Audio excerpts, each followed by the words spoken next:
Good morning, everyone. 5 viewers in already. That's good to see you. I hope your weekend's going well. I hope your 2021 is going well so far. Today I'm going to be joined by Steve Anderson. He's a dev who worked, Steve and I worked together at BioWare, and we currently work together at Improbable. He's a lovely guy and a very, very good colleague, a great dev. And I thought people are going to get bored with my voice, so they're going to be hearing this voice. Hello, thanks for having me, Nick. It's a pleasure to be here. Sweet.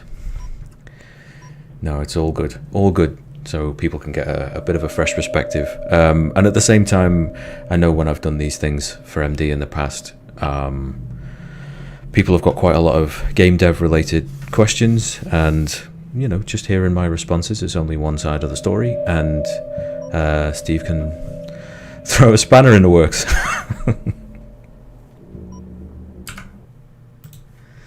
But going to be playing a little bit of Homeworld 1 again, the remaster, and you can kind of hear its dulcet tones in the background. But we'll let a couple more people stream in.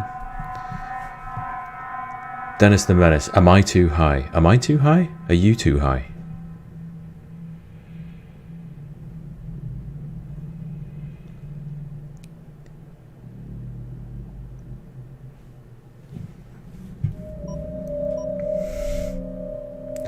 Good morning, Gum Gum. Good evening, wherever you are in the world. 14 viewers, outstanding. And we've got some Facebook follows.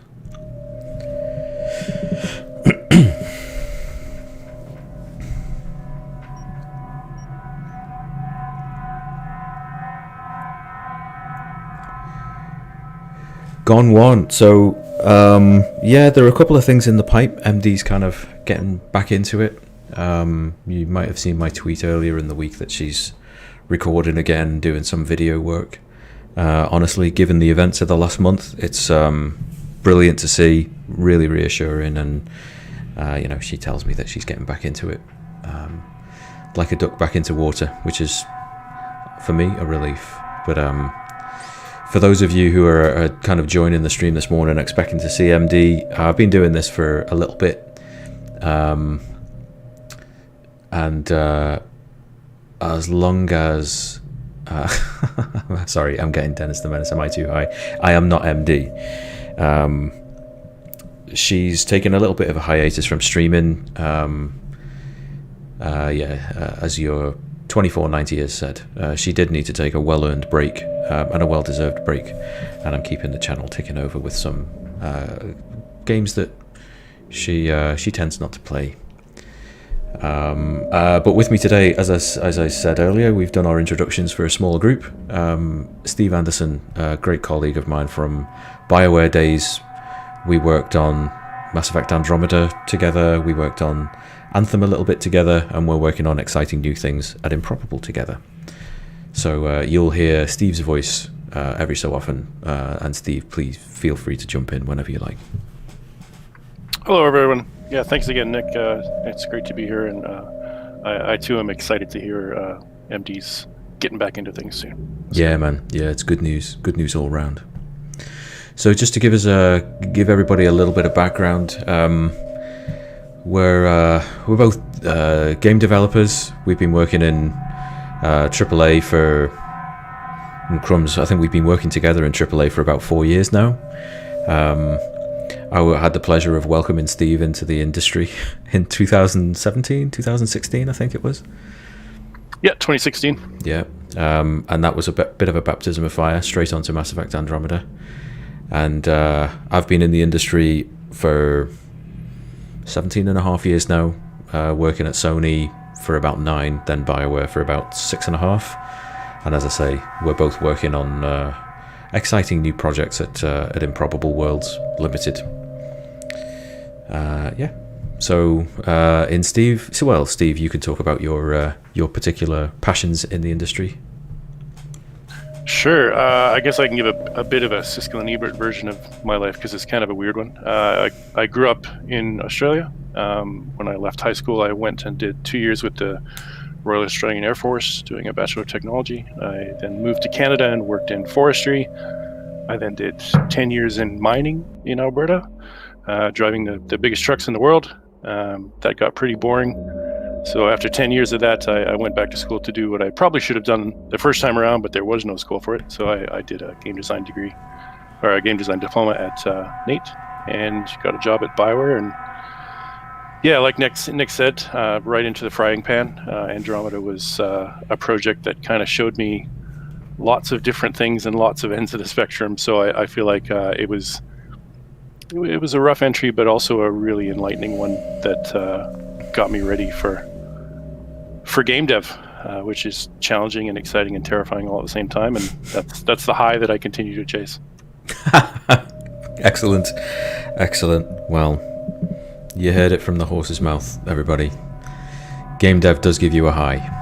It's absolutely true. In fact, I think any passion that returns your enthusiasm back to you, it makes life worth living, as far as I'm concerned.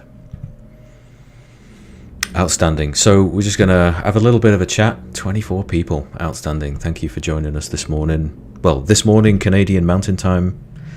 A few of you around the world chiming in.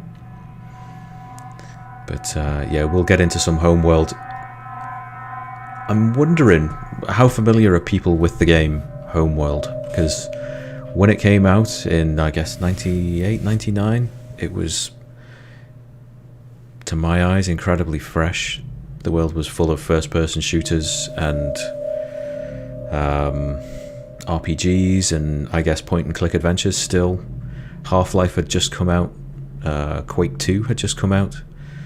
Unreal Tournament had, and PC gaming was very much pointing in those directions, and Homeworld was, in my view, aimed at the 3D Studio Max and the Maya user. It is navigating a 3D space, and combine that with real-time strategy. It was fresh, and honestly, I think still is. There have been a couple of games that come close, a couple of sequels. There was Hardware. I think Shipbreakers was another one by Blackbird after Relic gave the rights, or lost the rights, or relinquished the rights. I don't remember. But this is a beautiful game. About 5 years ago, it had a comprehensive remaster in terms of the visuals and the graphics tech. So it's much more shiny than the original. The soundtrack's gorgeous. I feel the sound scheme is gorgeous. And the gameplay is very, very satisfying. And anyone of a science fiction-y, Star Wars-y, Star Trek-y bent, I think would dig this. I mean, Steve, you were saying that this kind of appeals to you on the EVE Online side. It's really interesting to hear that, because I thought I would be able to get into EVE because of this. And I played EVE for about 20 minutes and just I didn't get the same reaction to it. Yeah, I think I've heard that story a lot too. EVE is certainly guilty of having an intensely steep curve. A lot of people roll out of that game real quick. Whether that's because the game deserves more time or not is up for debate for sure. But yeah, I spoke that not having played Homeworld, so just the visuals of it certainly feels EVE-like to me, and I think that would probably attract me in the same way that Homeworld attracted you to EVE. So I'm curious to see what it looks like getting played. Yeah, I'll do my best. It's a pretty steep ramp up, or a steep learning curve on this game if you've never seen anything like it, or if you've never played anything like it. There is a really brilliant tutorial here for those to ease you in, and this is from a period where a tutorial was literally hand-holding you through every combination of controls that the developers know you needed to wield to be able to succeed in actually achieving what they wanted you to. If players of the original Half-Life, you'll remember that game had a tutorial level as well. It was an obstacle course, and that kind of got you into things back then. This is pretty much this is a very similar layout, I think, to the original Half-Life UI, like tutorial, single player, multiplayer. But yeah, a bespoke tutorial. I guess was a little bit of a fashion back then. But yeah, and for those of you who are into game dev and enjoy beautifully elegant tutorializing of first levels, there's a brilliant analysis on YouTube. I'm pretty sure someone can dig it out and post a link in, but it's of one of the early Mega Man games, and the first level forces you to experiment and achieve a full spectrum of control methods and tools, using the tools of the game without explicit instruction. It rewards you for experimenting, and in my view, that's a very, very effective way of teaching someone how to play. Unfortunately, if you were to jump into this game with the same mentality, you would be 6 hours trying various different things, expecting this to behave in a particular way. But I'm going to stop talking about this, and I'm going to start showing you this. So I have reset all of my save games. I played through this over Christmas. I was originally going to stream Homeworld 2, because I'm trying to get into that right now, but I'm just a little bit more confident with this one. So hopefully this shows it off in a better light. Just before we get into this, is there audio balance? Is Steve's voice loud enough? Is mine of equal to Steve's? And is the game overpowering at all?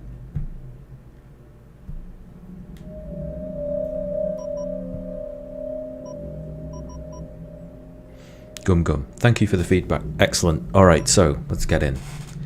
There are some really lovely cutscenes and animatics at the beginning, so I'm going to mute my mic while they're running and let you get into it the same way I did.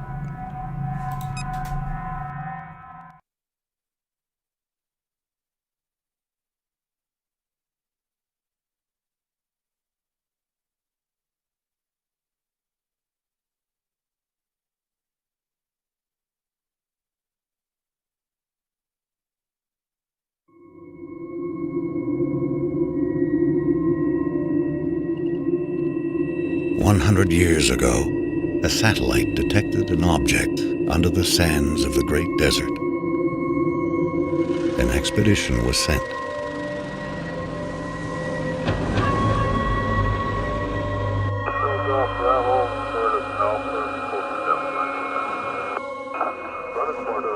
An ancient starship buried in the sand.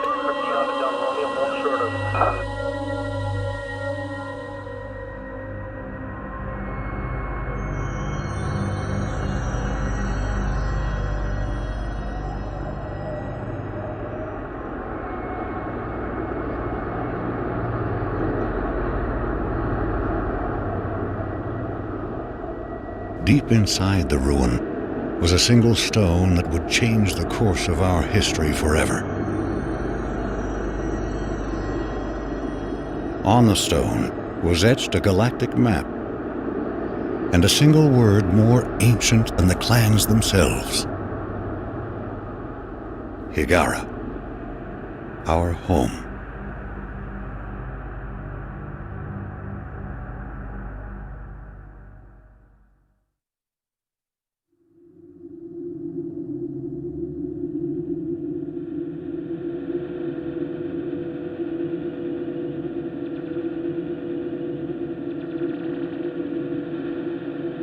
The clans were united, and a massive colony ship was designed. Construction would take 60 years.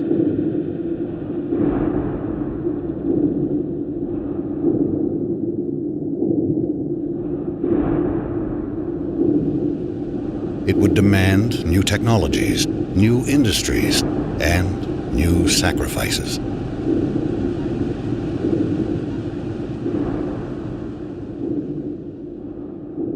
The greatest of these was made by the scientist Karen Sajet, who had herself permanently integrated into the colony ship as its living core. She is now Fleet Command.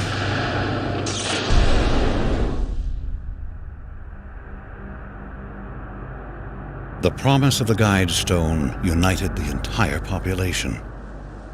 Every mind became focused on the true origin of our people.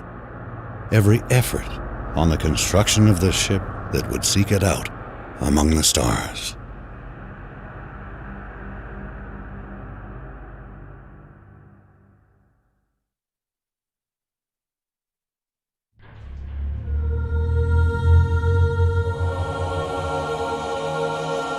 Scaffold control standing by.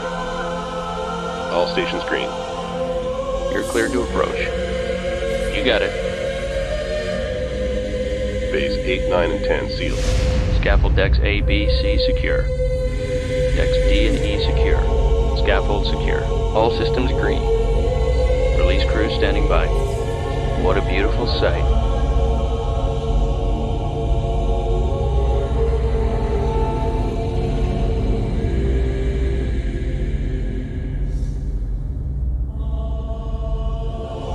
This is Fleet Command. Reporting Mothership relaunch status. Command online. Resourcing online. Construction online. Cryogenic subsections A through J online. K through S online. Scaffold control, stand by for alignment.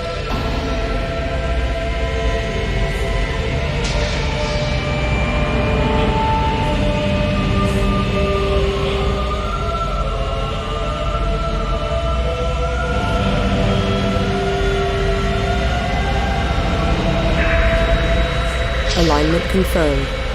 Stand by, release control.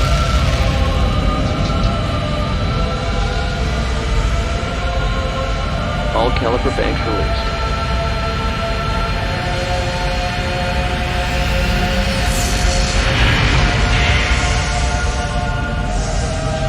The mothership has cleared the scaffold. We are away.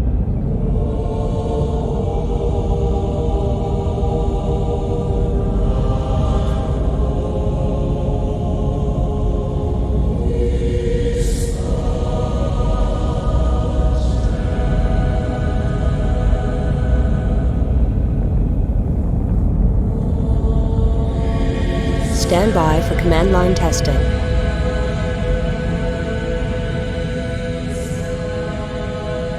Command line green. Initial fleet in position. Setting drives to idle.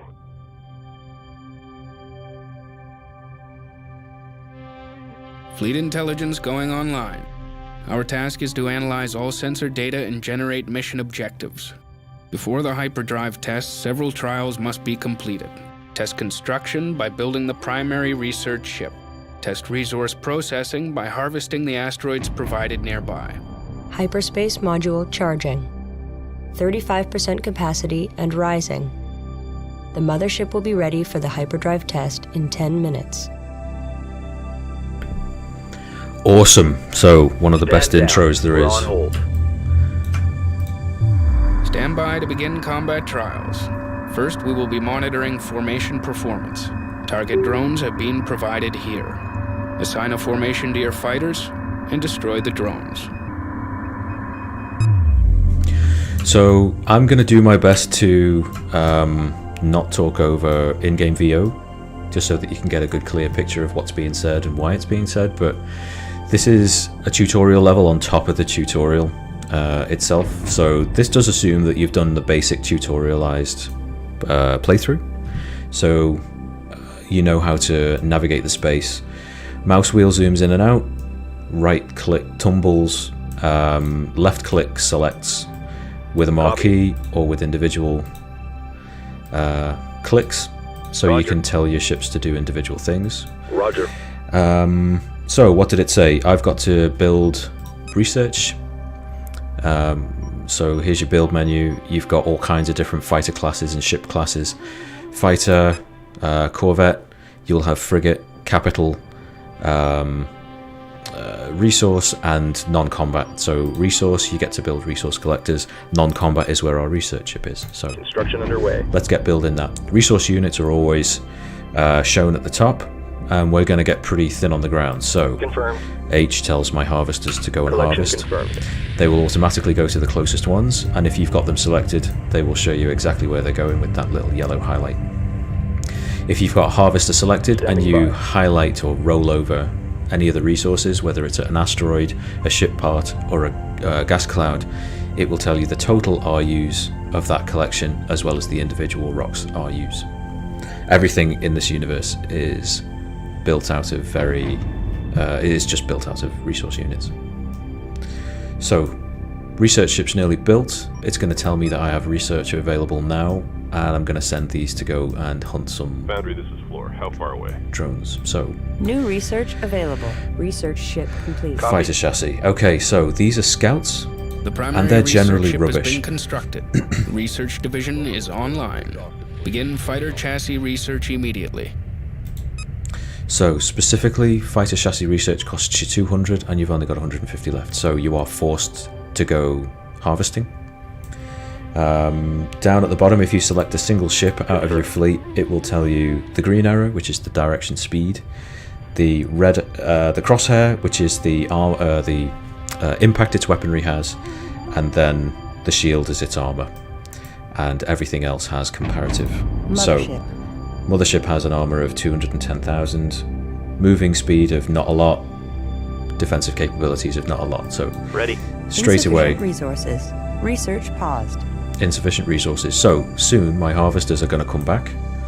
They're doing what Roger. they do. And you can see the yellow bar underneath the health bar is how close to capacity they are. And this one's just about to break off and return to the mothership to dock and deliver its That's a payload. full load. Let's take it back. And its direction line should be towards the hangar bay. So there's an awful lot that shows you. There's an awful lot visually that gives you a clue. Initially, I was super attracted to the long tails, but when you're in the middle of combat, this gives you such great information of what your fleet's doing, what your arrangements and formations are actually Insufficient doing. resources. Research paused. So let's get on with the getting on. This is where our drones are. You can tap space to see the entire area, and then you can either right click and that gives you your move direction and radius, or you can tap M. M or right click straight away moves you on one axis. Holding shift moves you up and down so that you can steer in all three. Research complete. But I'm flying on the flat, so Destination locked in. off they go. And I've got to give them formation, so I'll give them cross formation. Strike group acknowledged. You hold control, drag a marquee over your targets, Strike group to battle positions. and then you can assign active, aggressive, or passive strategy. So, passive, At ease. this means they're a little bit more evasive in combat, and then active means that Weapon set to full power. it's like a no mercy attack. You've missed one. Get back there. Attack complete. Awaiting further orders. And then you can tap D, I think, to dock. Docking with mothership. Formation trial complete. Flight analysis shows a 22% increase in combat performance. The next trial will test the effectiveness of tactics. Stand by to begin tactics trial. Use aggressive or evasive tactics and engage the target drones here. Weapon set to full power. So these are just combat trials with different formations and tactics. Gets you used to the idea of having to fight. Steve, what's your impression so far? Yeah, that's a really compelling opening. I mean, who doesn't love a good first contact story, right? Yeah. I love that panning across concept art kind of delivery. That always works for me. I see what you mean about the tails. They look like kind of the tail of a kite, and it's really satisfying when they're rotating in combat. One thing I am noticing too is just how thankful I am for the ways in the rasterization. You can see how hard they had to fight to control their polygon usage, and some of the tricks they've had to do to keep it low and still make things look how they wanted to. Tactics trial complete. Makes me grateful for the The kind next of trial prep we will have test the available to us performance today. of the Truth. salvage corvette. Build one and capture the target drone here. So what I'm going to do is dial the desktop audio down. Oh, I can't. I'm going to dial down the game audio, because I think Steve's got to fight a little bit with the game audio, so I'm just going to knock it down a shade.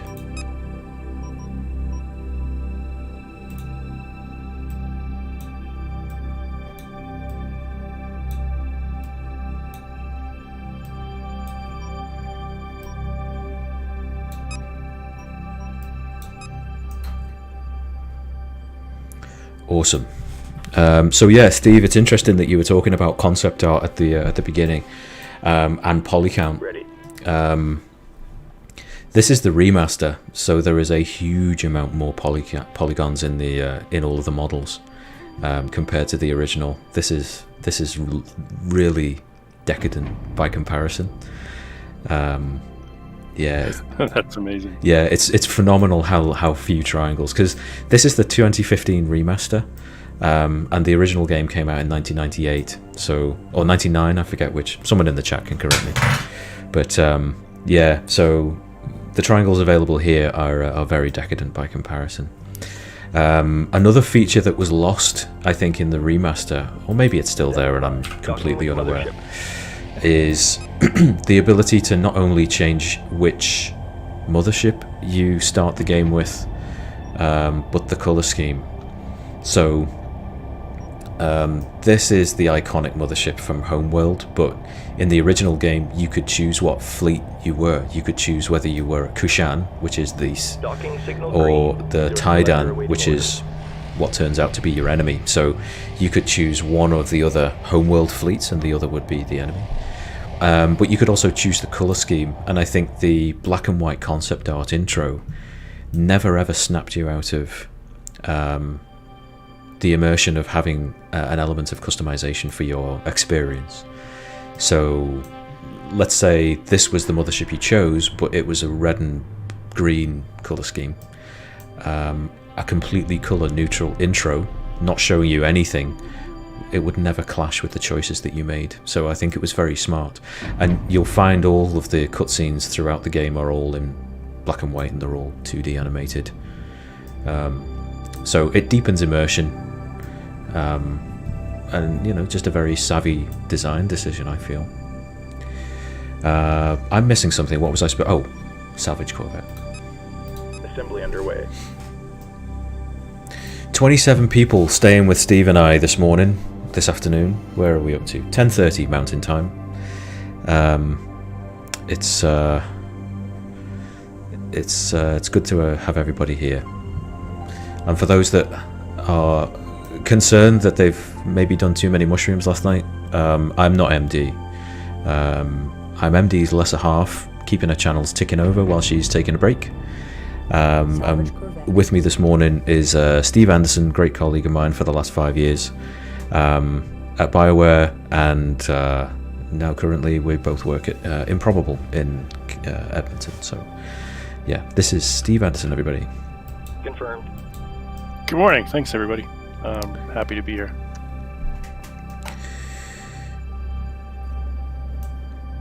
Awesome. So we've got a salvage Corvette and a target, which is over here.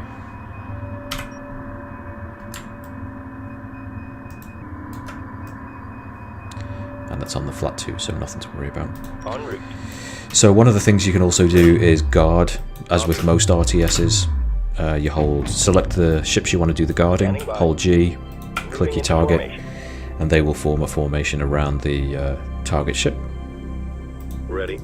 Hold formation. Let's keep it together now. Yeah, the original did not have depth of field. Watch your six. Don't attack it, you morons. Jeez. Copy.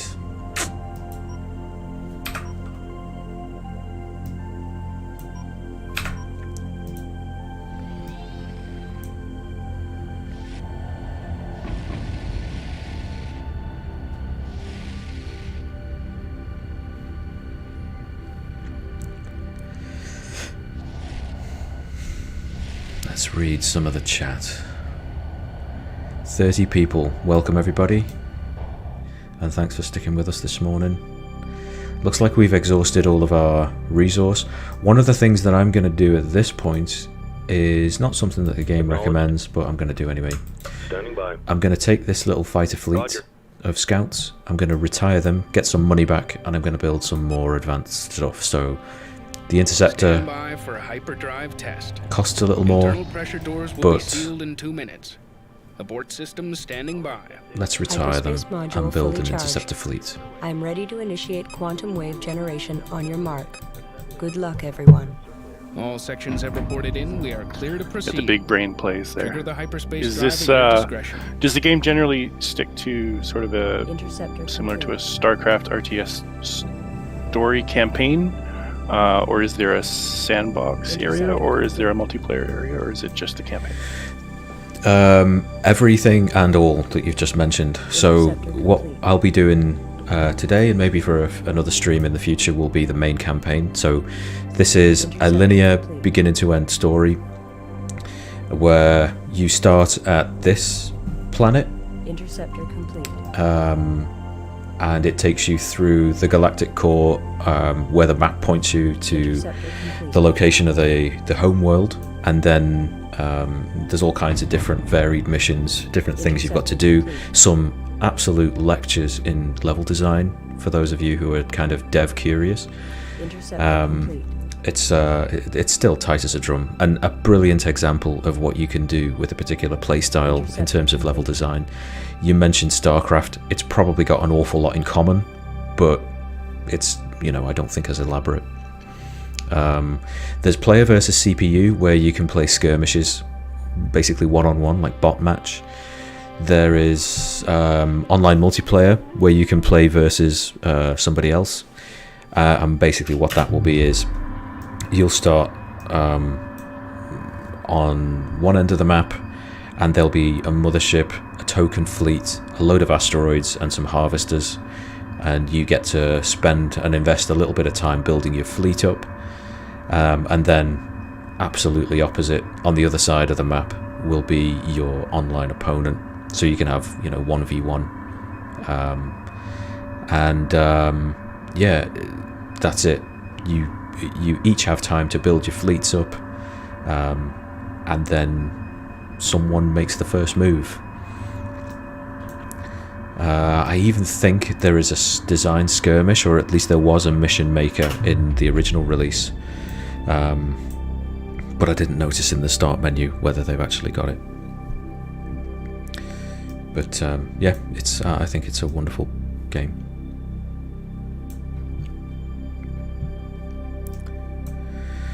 They modded it. I think it was basically a relaunch. Gearbox had got into a bit of a habit, I think, with the start with what was it? Expansions for Half-Life. They did Blue Shift and the other one. I can't remember. I've got the CD downstairs. They released expansions for the original Half-Life, one with a blue CD cover, one with a green one. Opposing Force it was called. And that's how they started. But they went on to do, I think they released Duke Nukem Forever, and I think there was a brilliant story to do with how Gearbox started out of the ashes of 3D Realms. But yeah, they've turned into a really quite respectable studio, capable of great stuff, So I'm a pretty big fan of Gearbox. I like them.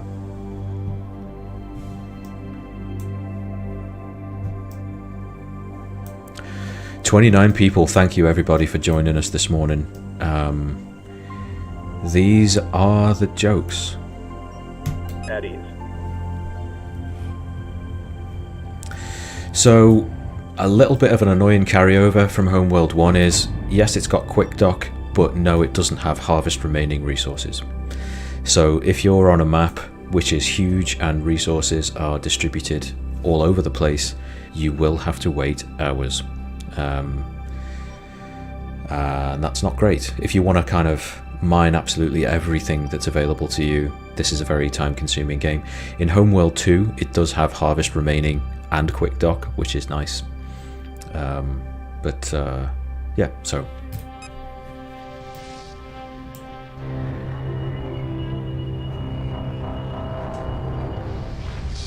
and one of the nicest hyperspace effects there is.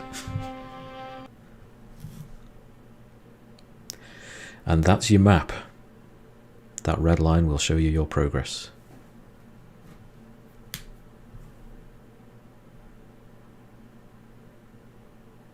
All hyperspace systems operating at full power. If the hyperspace targeting system is accurate, we will emerge in close proximity to the support vessel Car Salim. This ship has spent the past 10 years traveling on conventional drives to reach the outer Karak system. The Car Salim will monitor the quantum waveform as we return to normal space and assist in tuning our drive control systems. If the hyperspace module malfunctions, the Car Salim will provide assistance and resupply. Mission objectives will be to dock with the support vessel in order to complete adjustments to the mothership and her drives.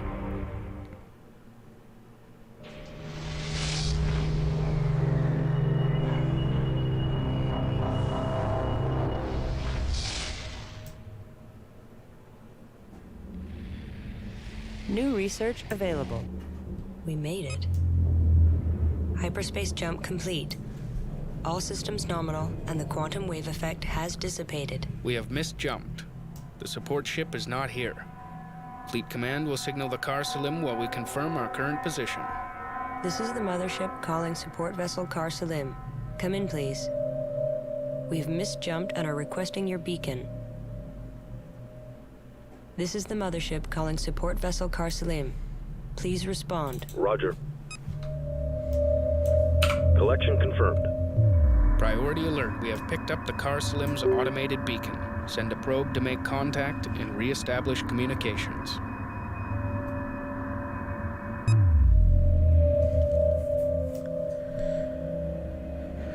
So, this game continues to blow me away. I think it's wonderful. So, one of the things, if you're, if you kind of peek behind the curtain at video games often enough, you'll be aware of game design trigger events. One of the things that this advises you to do is to send a probe to the Car Salim, which is here. Don't do that straight away because it will trigger an event, and you have an opportunity to be a little bit more prepared for that event before, you know, various things happen. So invest a little bit of time building your fleet before that, because it does give you that. I think that's kind of like a pattern throughout the game. There are always opportunities to think out of the box. If you're like me, it will take for you to make big mistakes in the game first, and then it's like, just calm down a little bit. It's telling you one thing, but it's showing you another. It is showing you the availability of resources. So, if you can mine without being attacked, mine. Build up your bank account. Gum, I do need to ask, what is the hardest to shape when doing game design? You mentioned Valve picked a good landscape for Half-Life 2 because it's all... Oh, okay. So, Steve, it's a good thing you're here, because this is a really good discussion, I think, to get into. There's a couple of things I want to clarify, Gum. So, terminology-wise, there's game design, and then there's game art. The design is basically the interactive portion, or the interactive element. So from metagame, which goes from the beginning to the end, to the moment-to-moment handling of the character or car, or the feel of weaponry, the balance of weaponry, so that a pistol does less damage than a shotgun, but a shotgun's not too overpowered that the game becomes easy, or a car isn't too fast compared to its rivals, or, you know, the amount of currency on a level is just short of everything that you need to buy to be, you know, for that level to be too easy, that kind of thing. The game art is what you do to go about making a successful game environment, or a successful setting.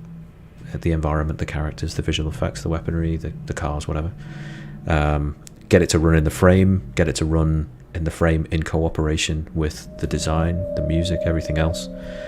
The example that you mentioned is a point of respect that I've got for the original Half-Life 2.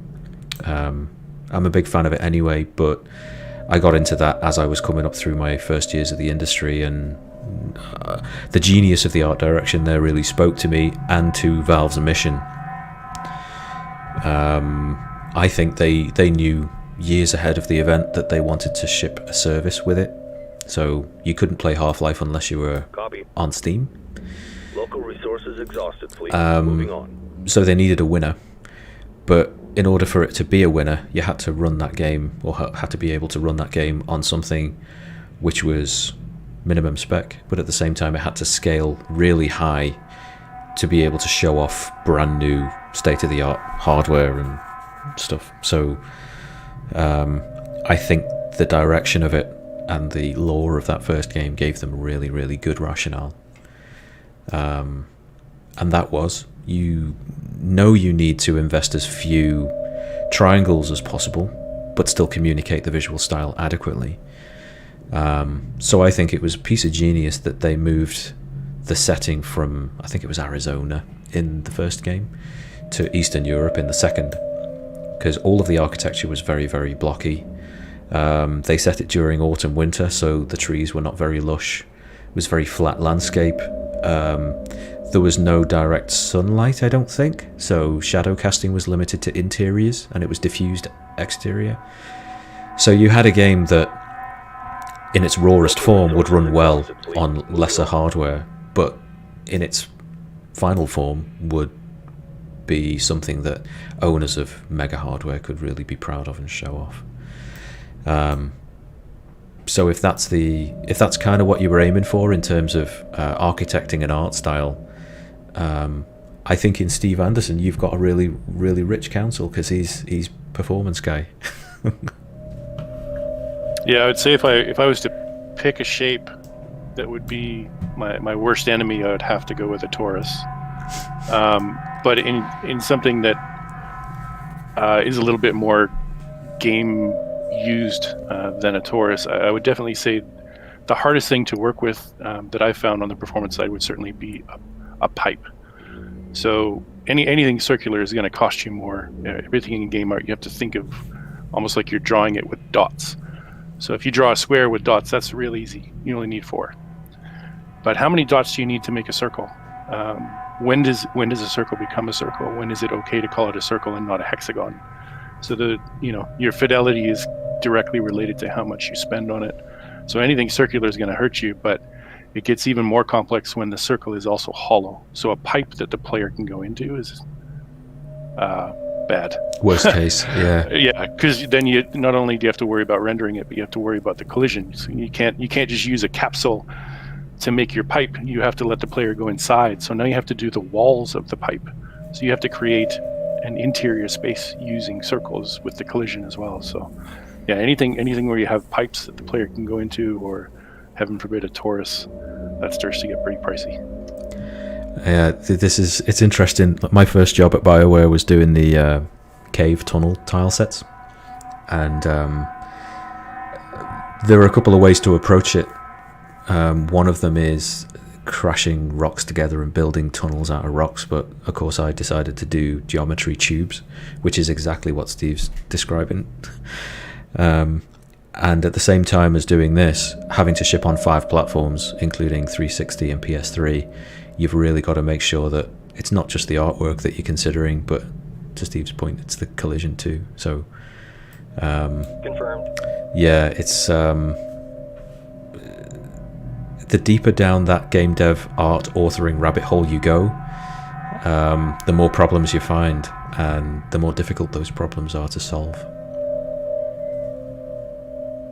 I mean, even picking collision is nuanced. Like, ideally, it needs to be what's called a convex hull, where everything is the furthest out point and there are no concavities. So you want it to be like that, colliding with that side.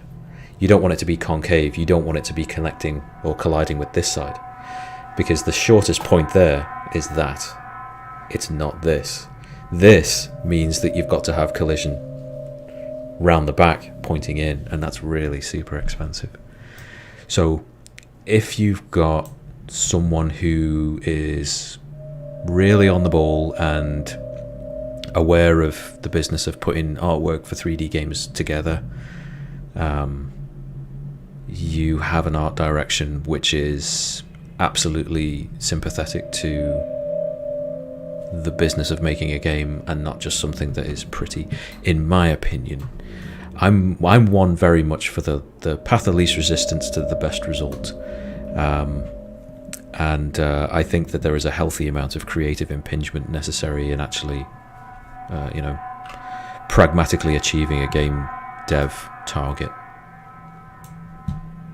I mean, Roger. Steve, of the projects that you've seen so far, like, what has been, I don't know, without breaching NDAs, of course, what has been an example of game dev done good that you've seen? Maybe not projects you've worked on, just maybe projects that you're aware of.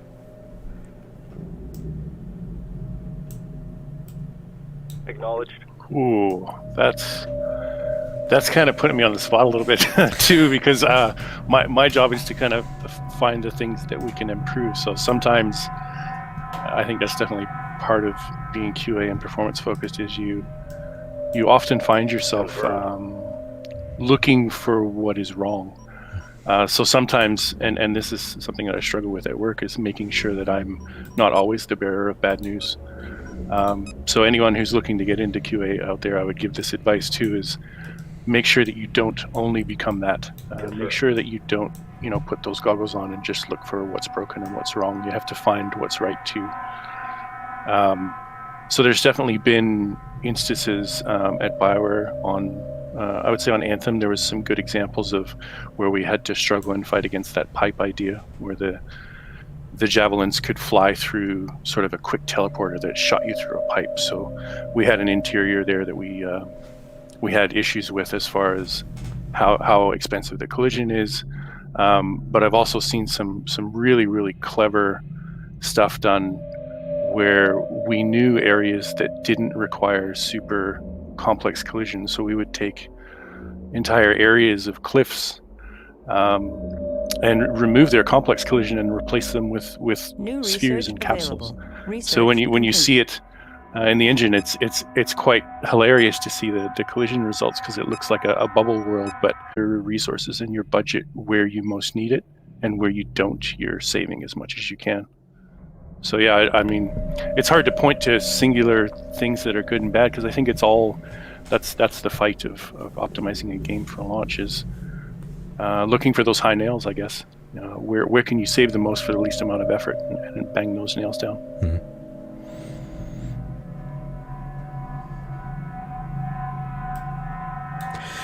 So here's another question, maybe a little bit similar, but from the other, viewed from the other side of the mirror.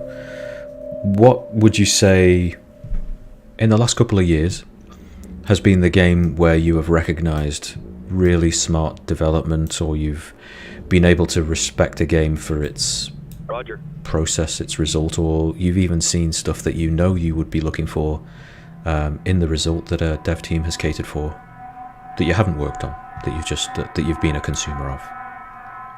I think the big one that jumps out at me right now is Microsoft Flight Simulator. I don't know what magic they have done. Before that game launched, if you told me they were going to be able to let you fly through the whole world nonstop at the fidelity that they've been able to do it, with trees, with accuracy, with perfection in the way that they have, I would never have believed that it was possible. Right. I still don't know how they're pulling some of the things off that they're doing.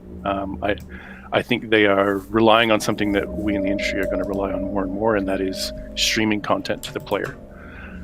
So they have a system that I don't think we've ever seen before, where they have 2 petabytes of data sitting on their server, and as you fly through it, it just gives it to you when you need it. I can't think of another game that's really done that, and I think they've proven how powerful that can be, so I think we may see more of that. So if I'm understanding that right, it does mean that you've got to have an internet connection that does whip along at a fair clip. Indeed, yeah, and you've got to have a data stream that doesn't charge you by the bit kind of thing, because you're going to get slaughtered, because it pulls a lot. So I mean, it feels like games like this are stressing different approaches and different components of consumption, because you're not only consuming a thing, you've also got to be a consumer of the service that delivers that thing. I mean, I don't know, what we've seen in terms of Stadia, it feels like Microsoft Flight Sim this year or last year, is embracing the bits of streaming that are invisible and don't hinder the feel of a thing. Right. So you've got a kind of client-side framework that you play the game through, but it streams an awful lot of the content to you. That, for me, seems to be a better approach to streaming the entire thing. Like control method, feel, all that kind of stuff, you know? Have you played? Well, I mean, have you played Stadia? No, I haven't. The only thing I played that I think would compare to Stadia is I played PlayStation Now or PlayStation Plus or whatever it was, and I played through Last of Us using that on PC. I felt that was tolerable. Right. You could certainly feel it.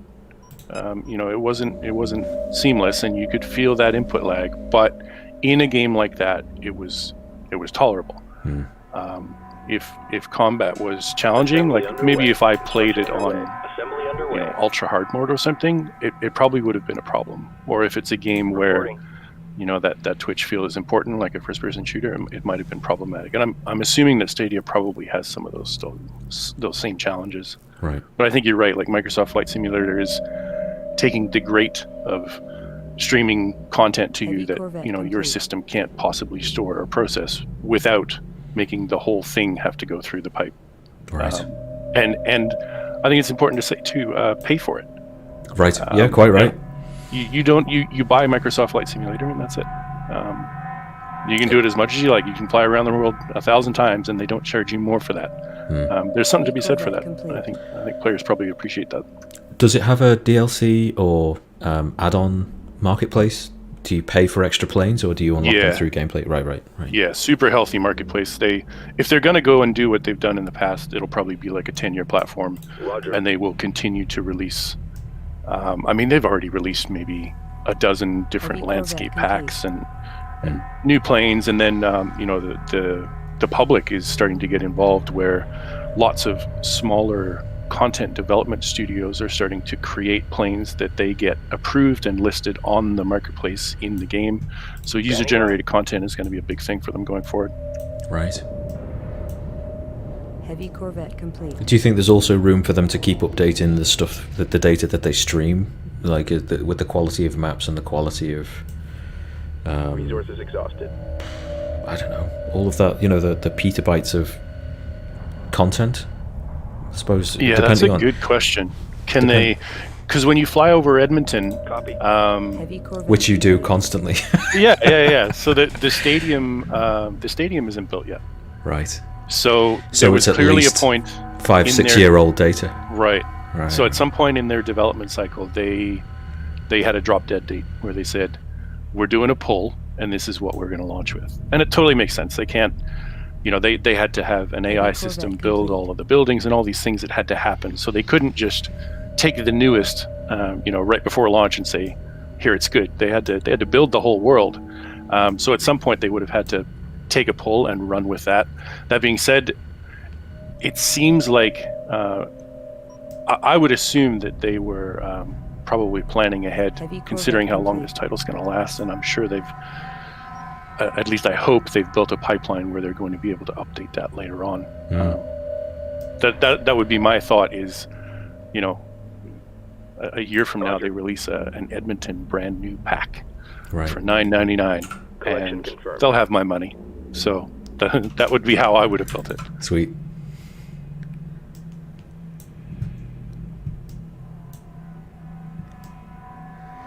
$30 people sticking with us. Thank you for joining us today. We're getting on an hour in. For those who have joined expecting to see MD, I'm Nick, MD's lesser half, and I'm keeping the channels ticking over while she's taking a well-deserved break. Joining me today is Steve Anderson, part of the tech art crew now at Improbable, I guess, as an art integrator, and he's lovely guy and a great colleague, and he's joining me to help answer any questions that you've got about the art side of game dev. We're playing Homeworld 1. This is mission 2. So yeah, Steve. Copy. Questions for Steve. What can we ask? Games on the horizon that you're looking forward to at the moment. What's What's getting your adrenaline? Kerbal Space Program 2 is my big one. It's been delayed like many things, but that one's big on the horizon. Huge fan of the first one. Probably the best simulator / game I've ever played. Taught me tons about orbital mechanics. It's a rabbit hole deeper than any other thing I've ever played. If you really want to go deep, you can spend your life in there and learn about astrophysics. And it leans into my love of space and games like this. So the next one is going to be Kerbal 1 with probably a bunch more content, and the biggest thing is multiplayer. So I get to play Kerbal with my friends. So that one's a big one on the horizon for me. Nice. I'm not sure that there's stuff that I'm that I'm stalking. Maybe I'll have to get into it. But I'm still waiting for a PBR Unreal tournament. There was an effort for crowdsourcing with Unreal Tournament 4 a few years ago, and that kind of fizzled out, so I was a bit disappointed at that, but that's where my mentality is. Actually, when I play games at the moment, there are the pixel art platformers. That's what tickles my fancy more often than not. And in those terms, Axiom Verge 2 is months away, and I'm super excited to see that arrive. It'll be brilliant to look at, it'll be brilliant to listen to. Developed by one guy, a guy called Tom Happ. He did brilliant stuff on the first one, so I'm super keen to get my hands on the second one. I have a question with regards to what we're seeing here on screen too. I mean, I'm trying to think about what kind of games like this have come out recently, and it brings up the question of, the MOBA has kind of swallowed this genre a little bit. So, growing from this RTS genre is the Dotas and the Leagues that have kind of swallowed up much of the RTS market. Do you see them making a comeback? Do you see MOBA evolving? Sometimes I feel sad that MOBAs are great fun, but they lose this storytelling aspect that you see here. Well, I mean, I think the problem is that even though we've got 27 people watching and listening to us, the action on this particular game is not fast. We've been playing this level for nearly 22 minutes, and all as I've done is build and harvest, and I've defied the objectives that I've been given. So if I was to play from the hip, not knowing what the level was about, and follow the objectives as soon as they're given, I would have sent the probe over, I would have triggered the combat event, and I probably would have had my ass handed to me. But I don't know, like, it's an ongoing reality, Steve, that you and I have to deal with, but it's a pet peeve of mine that, from an idealism point of view, that great games cost millions, and that's ultimately the driving force. The Dotas, the LOLs, even if it's an RTS or not, the Fortnites, it's about the instant dopamine hit, the satisfaction of playing competitively, immersion through doing rather than being told things, and being able to impart your personality on how you play, right? This is a huge element of gameplay that I feel is being lost in favor of things like character customization and marketplaces where you can buy different colored hats and all that kind of thing. That definitely has its place, but I think when you're trying to get people to invest personally in how a game plays out, there's an awful lot that used to have to come through empowering the player with a set of tools and giving them the freedom to use those tools in whatever order. And you can look at pretty much any game and identify those tools, how available they are to the player, how accessible they are to the player, and how the player goes and uses them to succeed. I think a game like this is an essayist's dream in those terms, because you've got all of these tools, you've got a huge robust environment that is largely empty, that you can move anywhere in, you've got loads of time to do it in, and near infinite amounts of strategy that you can employ in going from A to B or satisfying those objectives. You can look at a game like Sonic the Hedgehog, the early ones, 1 or 2.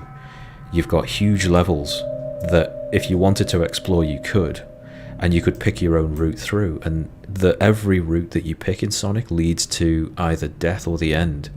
Means that A, if you die, if you fall into a spiky pit and don't get out, you'll learn to avoid that. But otherwise you pick your own route through, and there's an immense satisfaction from following your instincts and being right. If you think about Street Fighter 2 in these terms, they give you a huge amount of tools to use. 3 punches, 3 kicks, all kinds of special moves, and move orders. And you can use them in whatever order you like. And if you feel that you're doing it your way, that's a hugely important experience for a player, right? For something like this, I think it feels like a question of timing. I'm kickstarting Homeworld 3 at the moment. I'm helping to kickstart that game. Not kickstarting it on my own. Yeah, 170 grand donation from an anonymous Edmontonian. That's not me. I've thrown a couple of quid into the pot because I would love to see that game. Seeing how that does and seeing the uptake of that, I think will be super telling. But think about the time these things are happening. People are treating Twitter as entertainment. The new headlines come in every 90 minutes, 2 hours, right at the end of that dopamine loop to keep your dopamine levels high. People want the quick fix. They don't want to play chess. They want to play something else. And I think this is, for me, this is likened to chess rather than something that is a little bit more instant in terms of gratification. Mm-hmm. I think it's getting shorter too. I noticed I followed League for quite a few years, and I followed it during a period where the average game was about 40 minutes. Right. A long game could go well over an hour. Mm-hmm. And there were very few what you would call short games. League now, the average game is 20 to 25 minutes tops. Right. They've scaled down the way the game plays, and they've shortened gaps between fights, and the whole thing is much more compact, and it's all in the aim of that 20-minute loop that seems like such a constant conversation in games now. Would you say that shortening of the rounds was because of the devs steering the game and balancing it so that it's a shorter experience, or is that just not the virtuosity of the players? That's a good question. I think it may be a bit of both. Right. There's certainly a big difference between how people play League in 2020 versus how they did in 2016 or whatever. But there were definitely some active measures where, when you first started playing League, quite a few years ago, there was a minute and a half at the start of the game where literally nothing happened, nothing at all. There was no creeps, there was no nothing, and it was just kind of quote unquote setup time, or time for where you could maybe try and do an invade. That was cut way down. So there was definitely lots of active things where they increased the player's ability to attack sooner, to take objectives down earlier in the game. More power was given when a side, so the ability to sort of snowball was increased, so that when a side started to take a bit of a lead, it finished the game sooner, so it was less likely to have that back and forth later in the game. So there was some definitely active where they were clearly trying to shorten the game cycle, but I think you're right. Light Corvette complete. Skill and ability to beat another team certainly increased every year. I think it's resource collector awaiting instructions. I think for everyone still around watching and listening to us, I think it's a great discussion, and I think it's borderlining like games as their place in culture at the moment, and the people who are likely to play it, what else they're interested in typically. I think if the gaming audience is interested in things like social media, in things like all of the trends and the fashions, games take on a different place in that menu. When I grew up, certainly games was video games as a pastime was certainly quite niche compared to where it is right now. It wasn't about tens of billions of dollars of revenue over a game's lifetime. It was millions maybe. And dev teams were smaller, dev cycles were shorter. The cadence that you got new great games was a lot higher. And I think that the question, Steve, that you just asked, like, are these games going to come back, or are the games wiping them out? I don't know. Like, would you say that that we are subservient to the flow of fashion, or is it about timing? Oh boy, that's a big question. Is art the responsibility of the artist or the consumer? Oof. I wouldn't say the responsibility of art was the... I think the responsibility of creating the art is always in the hands of the artist, but when it's a commercial venture, you have to do your timing very, very well. I don't think you've got to... if an artist or a commercial art venture is simply making what they know how to make, regardless of where the fashions are, I think, it's believable to say that they're going to fail at some point because they're not reading the landscape. Mm-hmm. You have to be able to read the currents. By a similar token, fashion is different to being an observer of current or a reader of tide. You've got to be able to say, the world has done without this long enough for it to now be fresh again, and now's the time for us to really saturate the marketplace with content of this type. Very true. Right, we're talking about anyone that saw or heard about the Disney Investors Call a couple of weeks ago knows that we are just about to enter the second age of Star Wars, right? Screw the prequel trilogy, and maybe even the sequel trilogy. I think what's coming now, probably because of Mando, is going to be peak Star Wars saturation compared to the early 80s. Has Star Wars been away just long enough for people to feel that what they need in life is more? Definitely. And I think video games, a good point. Video games as part of consumption culture, as well as, art is a sponge for all kinds of things, including things like politics and fashion. So maybe the world of fashion, or fashions and trends around the rest of the world, are going to roll around to make XYZ game more either feasible or acceptable, Copy. I think it's about time I get on with triggering some combat, because it's been a while and people are probably getting bored. People probably are bored. So let's get on. Probe dispatched. So let's follow the probe, and I'm going to be quiet while this cutscene triggers.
is under attack.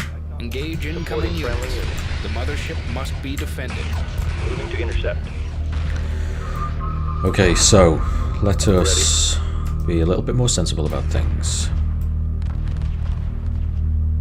Light corvettes are good for fighters. Heavy corvettes are good for Reporting.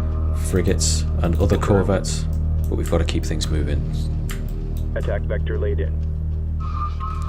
Something else that we can do is break these into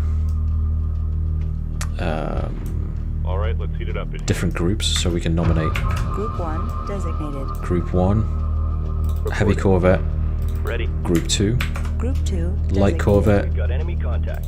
Roger. Group 3. Group 3 designated. Group 1 reports victory. Weapons set So to full power. let's select all 3 Group 1 reporting. Group 2 copies. and let's wail on these. Intercept. Let's take home. Show no mercy. Show no mercy, thank you very much. Right, this one Ready. is being hit, so you can dock. Docking with mothership. Group 1 has defeated the enemy. Pursuing targets. You are clear to dock. Group 1 reports victory. Hostile units destroyed. Threat eliminated. Mothership sustained minor hull damage. Repairs are underway. The Carsalim has been destroyed. Heavy weapon damage is visible on the remaining fragment. A salvage corvette must be sent to retrieve the mission data recorder.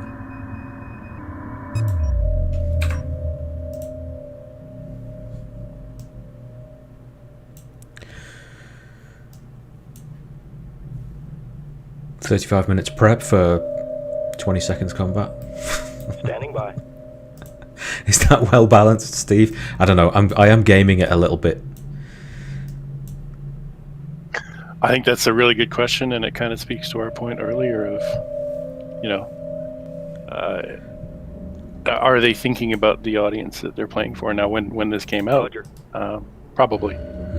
Today, maybe not so much. Well, I've also got the relative advantage here of having played it before recently, and one of the things that this game does incredibly well is it relies on momentum of success.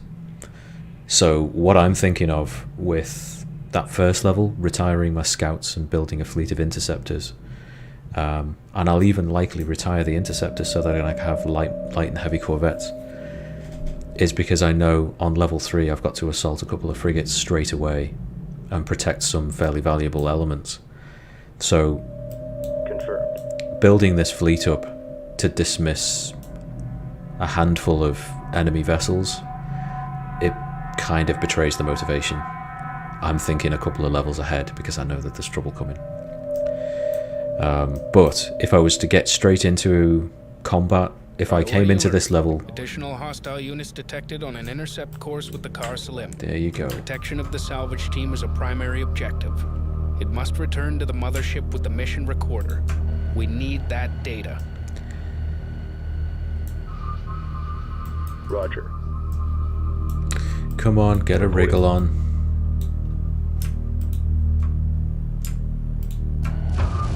Ready. Guard order confirmed. Ready.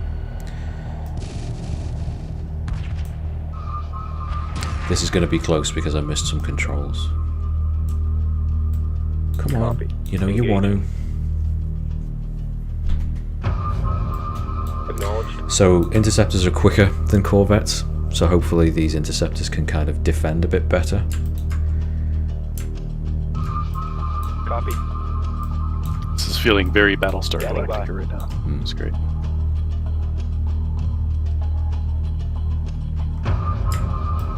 Come on, I know you can. Show no mercy.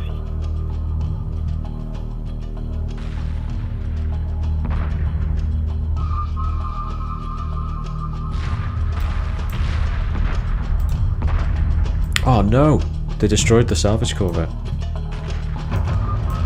Group 1 has defeated the enemy. That makes me an idiot. Mothership. Gotta make another one. Berths are clear.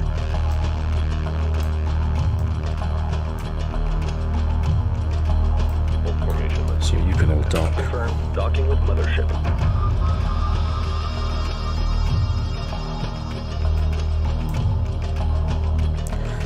lost any ships, which is lucky.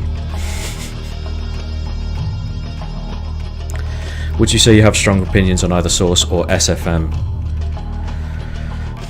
No.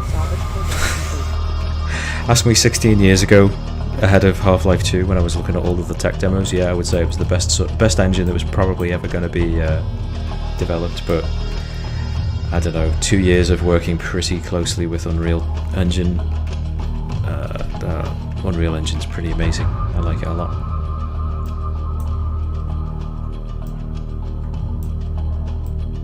Ready. Attack vector laid in. Copy.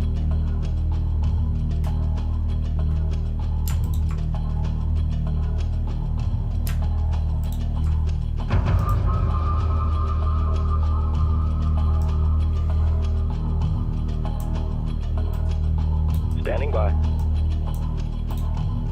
Group 2. Escort pattern locked in. Confirmed. Moving to intercept. Show no mercy.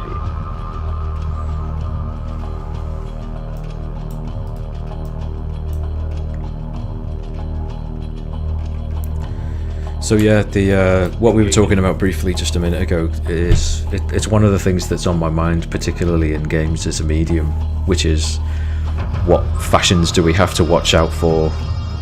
Roger. What trends do we need to listen to? Acknowledged. Docking with mothership. At ease. What can we afford to lean on, knowing that this industry moves that much quicker than so many others? Group 2. Group 3 reporting. Target confirmed.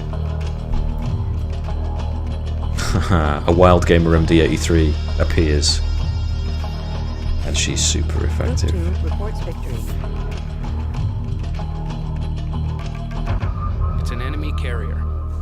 They appear to be reinforcing their squadrons of fighters and corvettes with it. I caught one.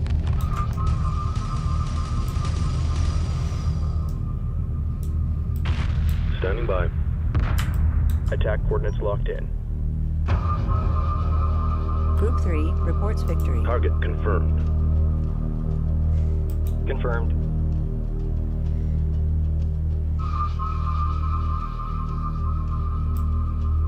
Ready.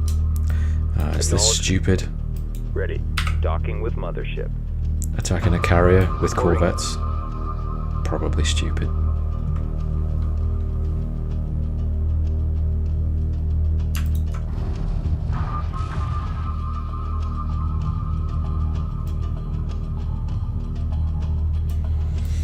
No, don't be ridiculous.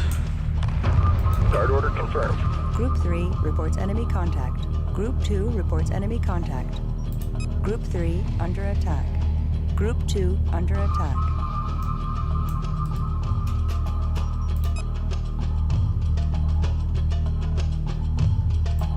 Roger. Group 2 reports enemy contact. Group 1. Group 2 reporting. Still haven't lost any, Group which 3 is... reports enemy contact. Group 2 under attack. Ready. Attack vector laid in. New target. Weapon set to full power. Copy.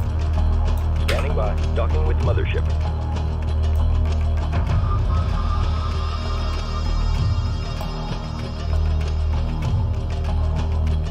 Salvage team docked safely. Downloading mission data recorded.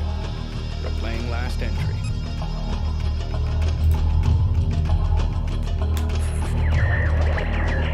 What do you mean you detect a hyperspace entry? The mothership isn't due for... Sir, I have multiple contacts on closing vectors. Unknown profiles. No recognition codes. They're not ours. Well, if they're not ours, who the hell are they? Sir, they're coming in fast. Check. Incoming fire. We are under attack. Mothership. They're getting through. Breaches across all decks. Hull integrity failing. Castle into mothership if you are receiving abort hyperdrive test. Repeat, abort hyperdrive test. Acknowledged. Docking with mothership.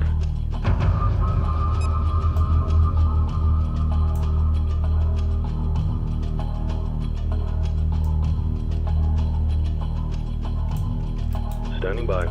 Resources downrange. We are detecting enemy units advancing on our position. Organize a defensive force to protect the mothership. Roger. Course canceled. So one of the things that you can do in this game is to dock vulnerable and weaker vessels that you know you're going to keep. Roger. And keep them docked. So these are the available dock slots or bays. You ask your ship to stay docked, and you keep it docked. Therefore, all of your vulnerable and valuable ships can remain protected within the mothership.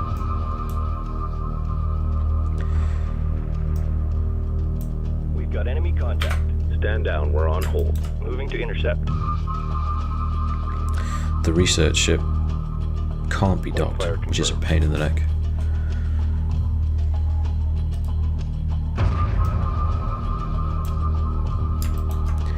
What are these? Corvette.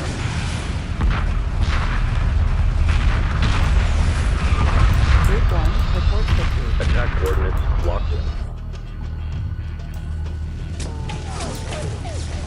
Alright, hang in there.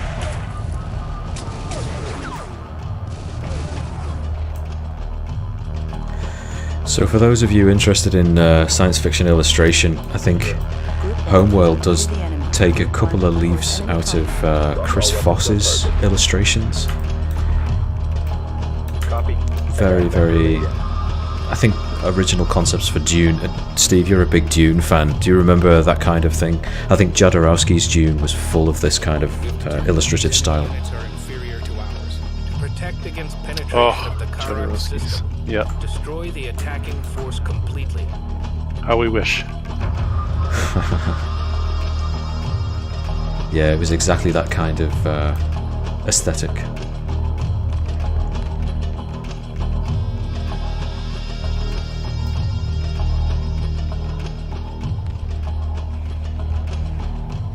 All stations reporting by the numbers. Group 1 reports victory. Group 2 reports Have I honestly got to take on this carrier? Target. Reporting. Attack vector laid in. Standing by. Yeah, that nebula really has kind of a Moving to intercept. very soft, dreamlike focus to it, doesn't it? And I'll tell you the reason. A lot of the aesthetic came from, it came from tech specs and the ability to create content for appropriate hardware given the time. The backdrops were always geometry vert painted, so that kind of dreamlike quality, it was because of a quirk of having to paint geometry with vertex colors. So it was a gradient between verts, it wasn't per pixel detail like this version is. And that dreamlike quality was almost as a side effect of the medium. That they've maintained it, I think, is really, really great things. It's really good. Status report. Alright, hang in there.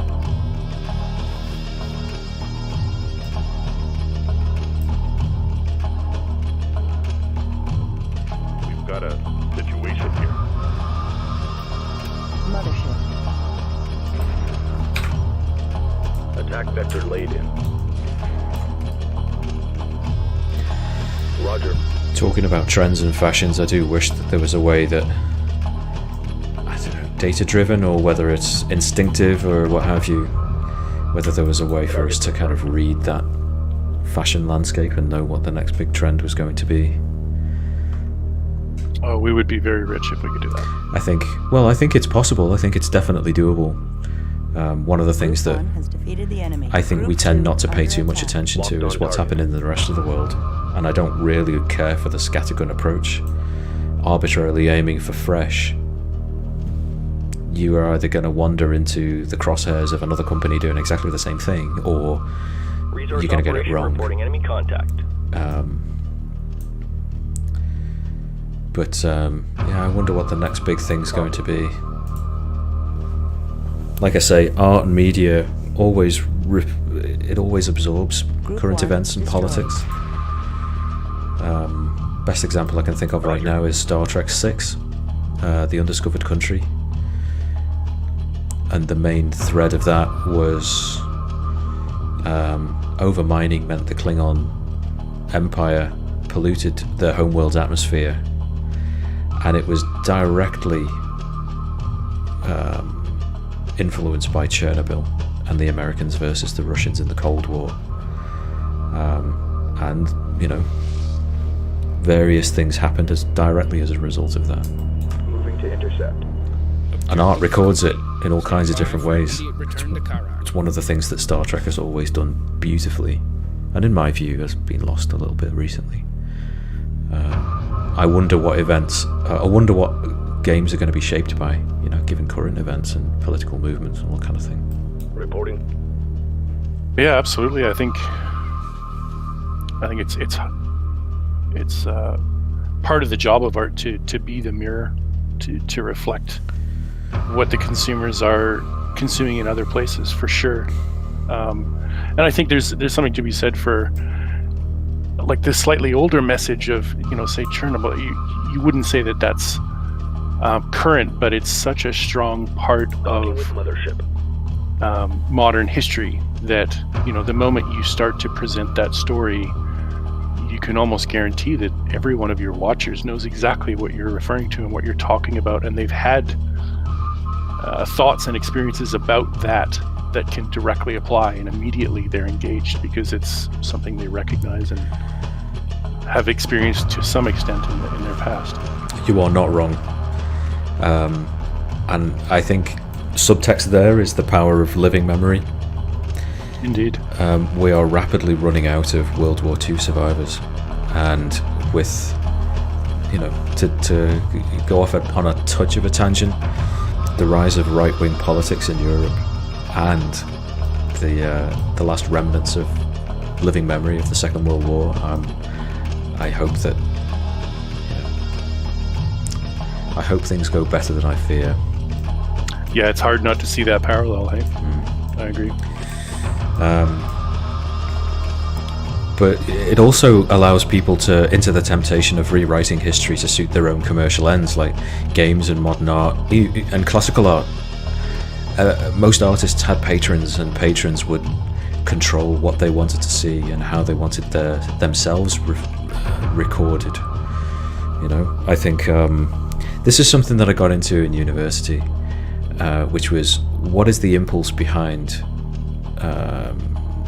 you know, art is a human construct. What was the impulse that started it? And also, playing games is a human construct, and what was the impulse that sparked that? And art as a recording medium, you can look at cave paintings. It wasn't fiction that they were recording in those, you know, with those first marks. It was the events of the day. It was, this is what we're doing, and this is how we can record it. But when you look at play, it's something that most intelligent animals do, regardless of whether they're human or not.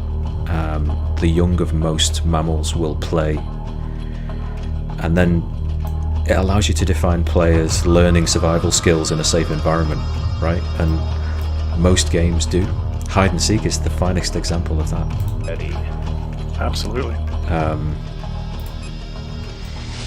Speaking of games, let's kick this can down the road a little bit further.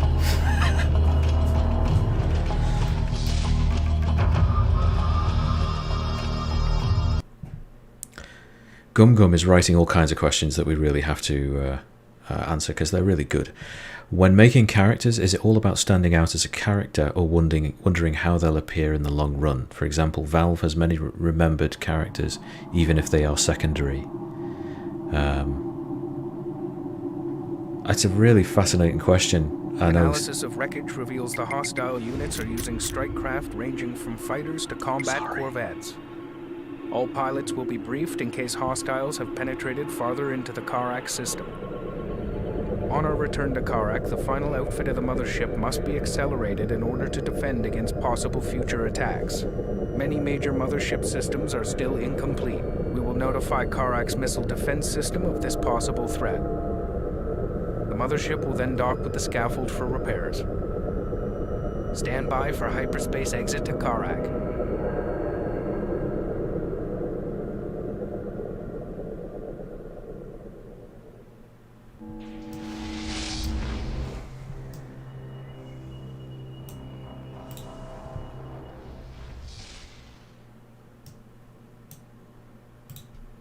Mothership.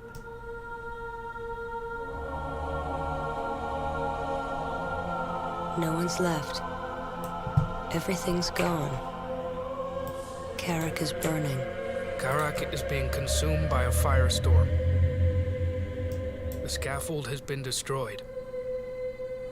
All orbital facilities destroyed. Significant debris ring in low Karak orbit. Receiving no communication from anywhere in the system. Not even beacons. Wait. On the maintenance frequency, I'm getting a signal from the cryo-tray systems in orbit. One of them is suffering a massive malfunction. The cryo trays are under attack. Defend them. Watch your 6. These ships are different from those we encountered at the Kar Slim. It is likely they were involved in the destruction of Karak. Capture at least one vessel for interrogation and destroy the rest. Roger. Standing by. Target confirmed. Show no mercy. So, 5 trays left. Let's see if we can rescue one. Resource collector awaiting instructions. Or 2. Ready. Reporting. Show no mercy.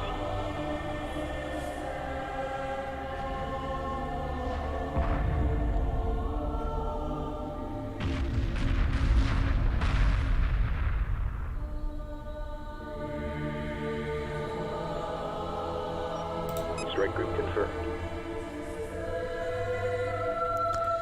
Let's get building. Assembly underway. Copy. Strike group to battle positions. Strike group, prepare for assault. Copy.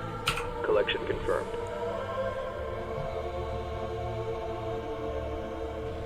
Cryo tray loaded. 100,000 people secured. Acknowledged. Where's the escort? We need cover here. Copy. Wing, watch your course. Assume I am combat underpowered state. here. Salvage corvette complete. Watch your 6. We're under fire. Standing by. All right, let's heat it up in here. Supporting friendly units. Getting banged around here. We've got a situation here. Let's see if I can just steal one of those ships instead of destroying I them. caught one.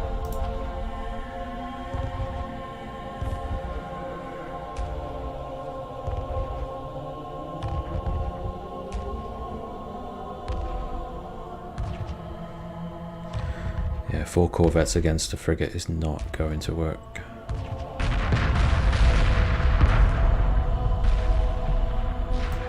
Group 3 destroyed. Confirmed. Strike group, prepare for assault. And now my corvettes are going to get whaled on. Damn it. Epic fail.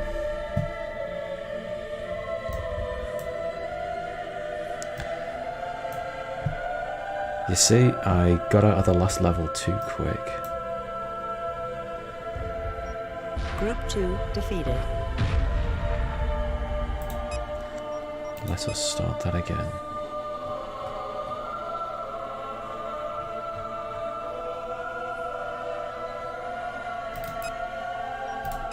Hopefully this is the right one.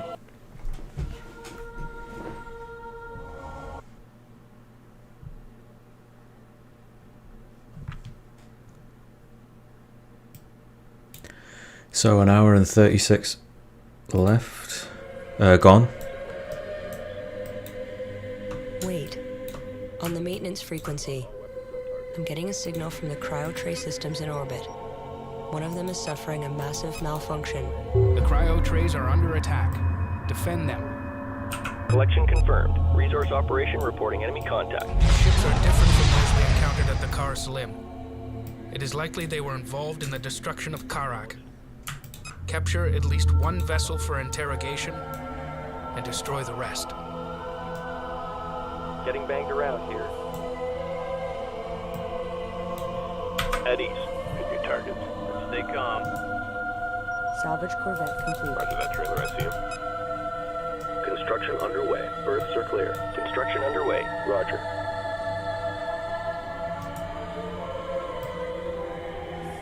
Ready. Status report. Target confirmed. Wingman, tighten it up. At ease. Reading contact. Heavy corvette complete. Wait, watch your course.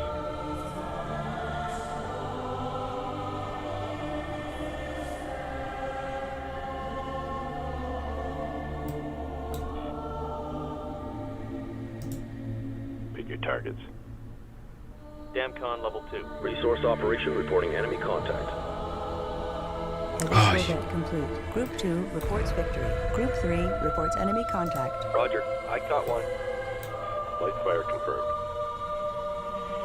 Group 3 under attack. Assume combat station. Lock all weapons on target. Weapon set to full power. Getting banged around here. Reporting. Moving to intercept. Heavy corvette complete. I caught one. If anyone's interested, the music is Agnus Dei by Samuel Barber. There is a strings version called Adagio for Strings, also by Samuel Barber. But its use in this game was probably what attracted me to the game 100,000 people secured. in the start. Roger. Because who uses music like this on a video game? I thought it was inspired.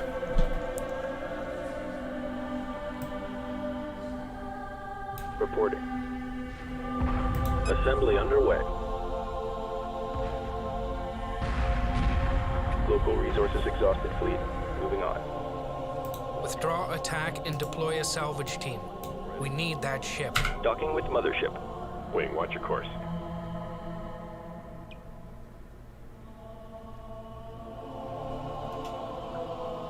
Acknowledged. Docking with mothership.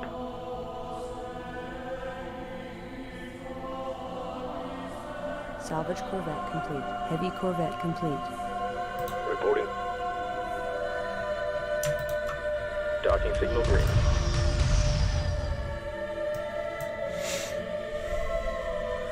Four trays is pretty good. God, that's on its last legs.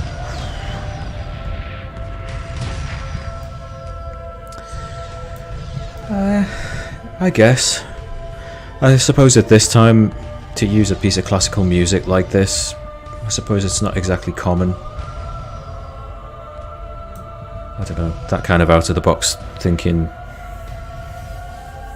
that just attracted me. Well, that's a good question actually, Steve. Best video game soundtrack?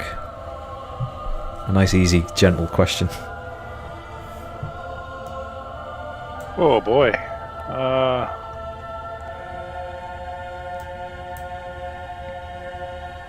I mean, without sounding like I'm biased too much, I think some of the big hitting songs from the first Mass Effect have stuck with me pretty hard.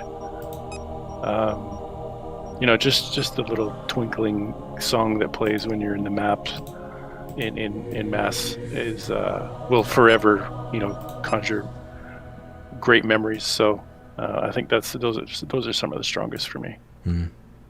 Nice. Roger. Does a soundtrack have to be orchestral for you for it to spike your interest? Docking with mothership. Enemy units neutralized. I think I probably lean that way. Like I'm appreciating right now, like as you watch this, it feels like you're in the third act of a movie. You've come to love a hero and their fleet, and you're watching it be decimated by the enemy. That's what this music is screaming to me. So every ship that's lost feels like, oh, you know, it should be in slow motion. This is like, that's the kind of music I'm feeling here. So it's very like it's creating some high stakes in what you see going on, which is great. I think it's a pretty good it's a good subversion of that trope where you give the player everything on the first level and then you take it away on the second, and you spend the rest of the game trying to get everything back. Metroid was a great one for that. Group 3 moving in. All right, now stay together. See this aesthetic? This is the Jodorowsky's Dune, Chris Voss stuff. Very bright. Evasive maneuvers. We're hit. Damage report. What's that? There's another one. Prepare for immediate surface bombardment. Commence surface color burst.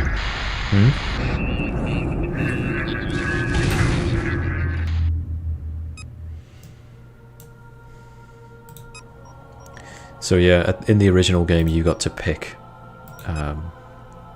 just going to turn some volumes down. You got to pick the colour of your fleet, but it seems to have removed that. Which is a strange reversal. Usually, I think when you want to expand interest in a thing or make it more accessible to an audience. Analysis of the recording indicates that the Karak missile defenses heavily damaged the attacking fleet. You don't take away customization options, you give more. Easily defeat us. And therefore plotted a course to a deep space asteroid belt. There we can hide and prepare our fleet for an assault. I think when you take that move, it's consolidating your faith on a singular vision. Our research division has analyzed the captured frigate. We have reverse engineered the drive technology and developed 2 new ships. Plans for a 3rd vessel are underway, but will require frigate chassis research.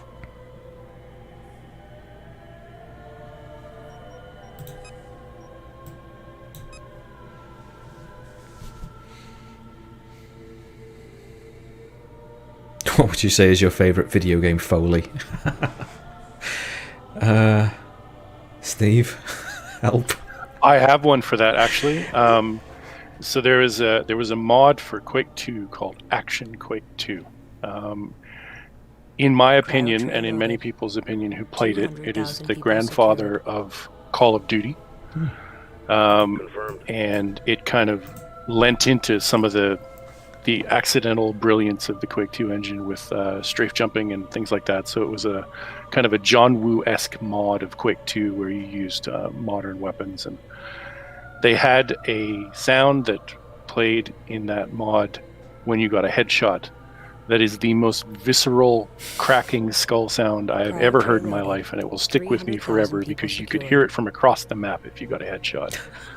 And it was intensely satisfying to hear it. And not only would you hear it, but anyone else in the map would hear someone just got skull cracked, and it was that one I will never forget. Outstanding. It's hilarious to me that you picked Quake 2 because Quake 2 was going to be my favourite Foley as well. For the jump? No, it was the super shotgun, the double barrel shotgun. When you get that, yes. It was the slide once you've shot. And you kind of crack that single, the 2 shots off, but then it was the when you pump the next rounds in. It sounded like someone shaking a bag of nails, but it was just you talk in terms of satisfying sounds. That for me is one of the most satisfying in video games, and it's got nothing to do.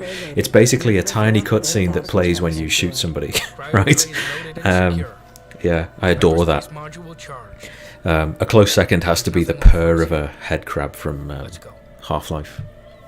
It's absolutely chilling. Or one of the zombies that run at you in Ravenholm. Yeah, it's the sound that could curdle milk. Copy. I love games. I really do. Yeah, on that side, I would certainly say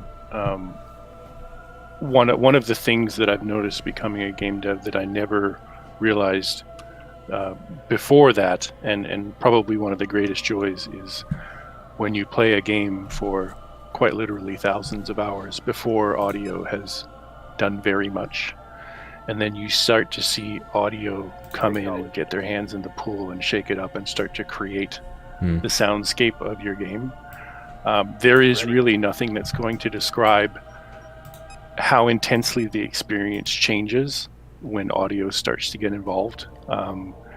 It really starts to, almost every day something new will come in and it's like, oh my god, it's a game now. This is the experience. Yeah. You underestimate it, even having seen it before, and I know from past experience that it's going to happen, but it will shock and amaze every single time how important audio is. Yeah. Acknowledged. Standing by. Copy. Well, let's put the question back onto the 24 stalwart There's nothing left out here. explorers that are sticking with us. What's your favourite soundtracks and sound schemes, you know?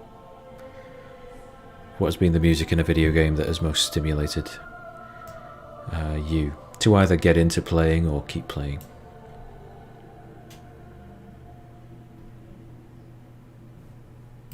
Ready. Resources exhausted. Resources downrange.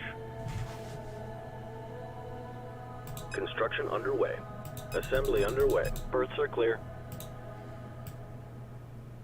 Standing by.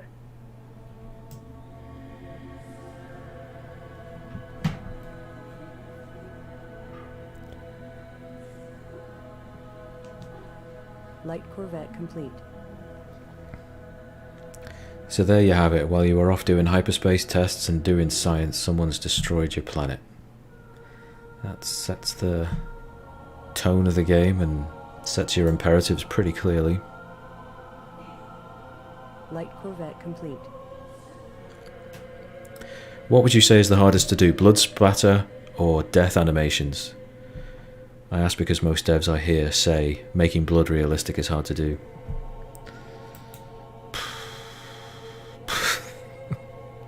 Light Corvette complete.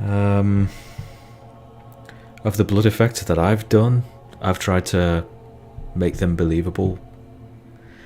Ultimately, what you're trying to do when you create artwork for a game is to give... It's communication.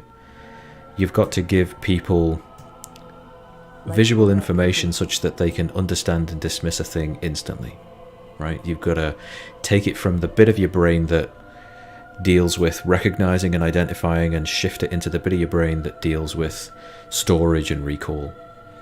And if what you give them for the recognizing bit is too separate from what they have in the recall bit, they're going to snap out of the immersion. So you've got to give them what they expect to see relative to the visual style of the rest of the experience.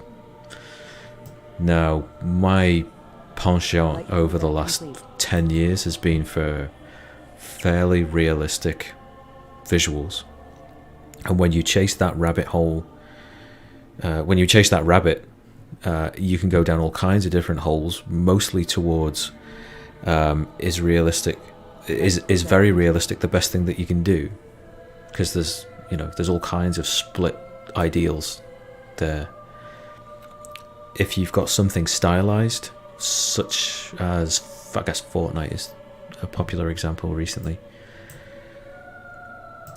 a person can recognize something which is fictitious in how fictitious in its visuals, and then the suspension of disbelief gets easier and easier, because every time that person's brain, it's less using the bit to do with recall and storage, and it's more to do with identification and understanding. And when you present something new, it's far more easily assimilated into immersion of that experience. If you've got something which leans heavily on realism, the person's ability to recall and identify are in conflict if you get something wrong. So the emphasis on getting it right relative to the visual style of your game experience is the more important point, I feel. And such, you've got to look at the materials. Like when I do my work, and I'm a materials guy, you've got to look at how the real world treats surfaces and how light interacts with them, because that's how we see stuff, and that's how we expect a material to behave. Blood on a surface is a material, same as everything else, and it's a very visceral one. We've had hundreds of millions of years, as humans and otherwise, evolving knowing what blood looks like, knowing that it's a bad thing, but instinctively knowing that it means bad things. You've got to look at how it behaves physically to be able to evoke that same reaction, I think. So its colour, the way that it reacts under light, the color of its highlight, how viscous or opaque it is, how thick it settles, you know? Does it coagulate before it can thin out? Is it got to be an opaque red material, or do you let part of the underlying material reflect through it? Standing by. You could follow either of those things down the rabbit hole and not get anywhere. Death animations, I don't know, I'm tempted to say ragdoll is probably ragdoll with the right weighting of bones and joints is probably the best way of handling that kind of thing, but it gets into the realm of stupid looking too easily. I don't know, what would you think? Yeah, I think I agree with you. That's definitely the hard part of animations. You have this wonderful tool where engines actually do a pretty great job of simulating gravity. But at the same time, if you don't simulate the body and how it bends at which joints and what the weights are, then, you know, gravity will make your animation look silly. So it's maybe an underappreciated amount of effort that probably goes into making sure that ragdoll behaves correctly instead of just hitting the ragdoll my character button, for sure. Mm-hmm. I think what you were talking about earlier also brings up a really good point about sometimes we have to be careful because reality can be a terrible game designer. You know, what we know as blood splatter and what our brain is looking for in that recognition that you were just talking about can often be completely unrealistic. What a forensic scientist knows of blood splatter and how it looks after certain hours may be entirely different from the catalog of what we've seen from Hollywood. So which one is more important?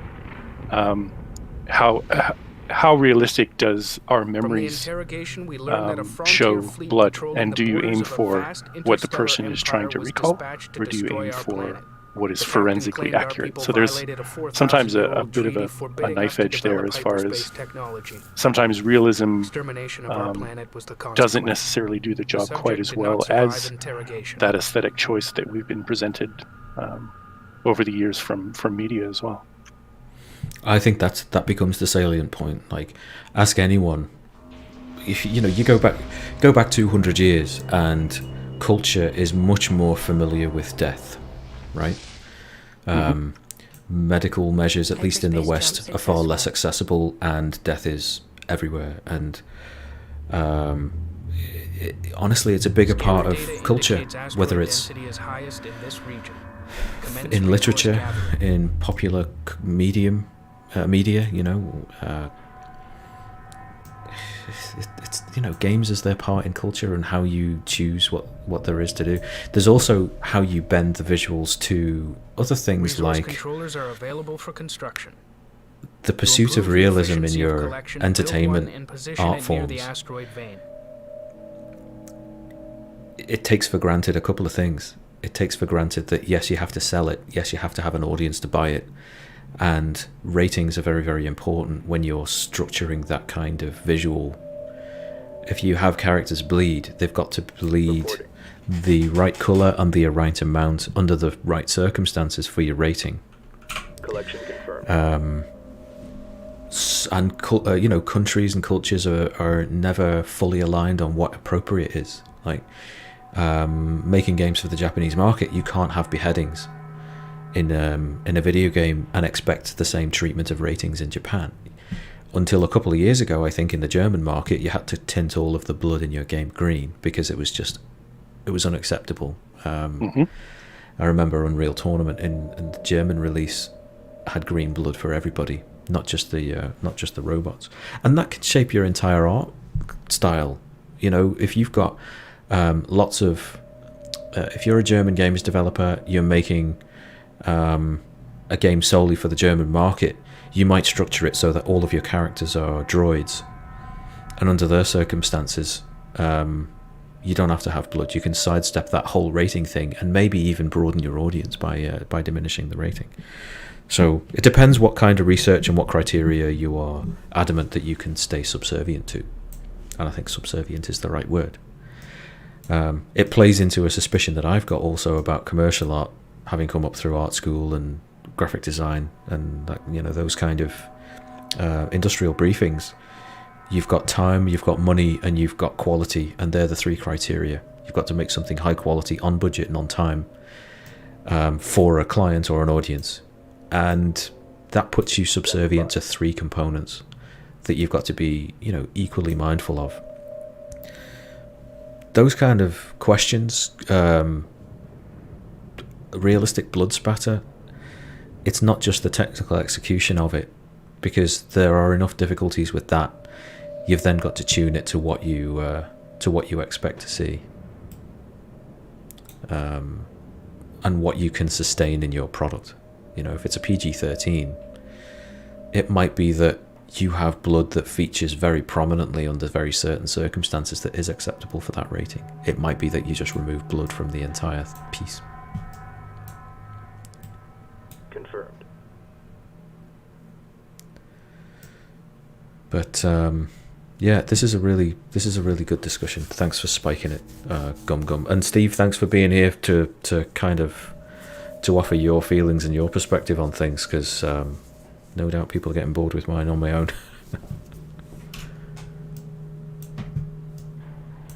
My pleasure. Acknowledged. Resources locked in.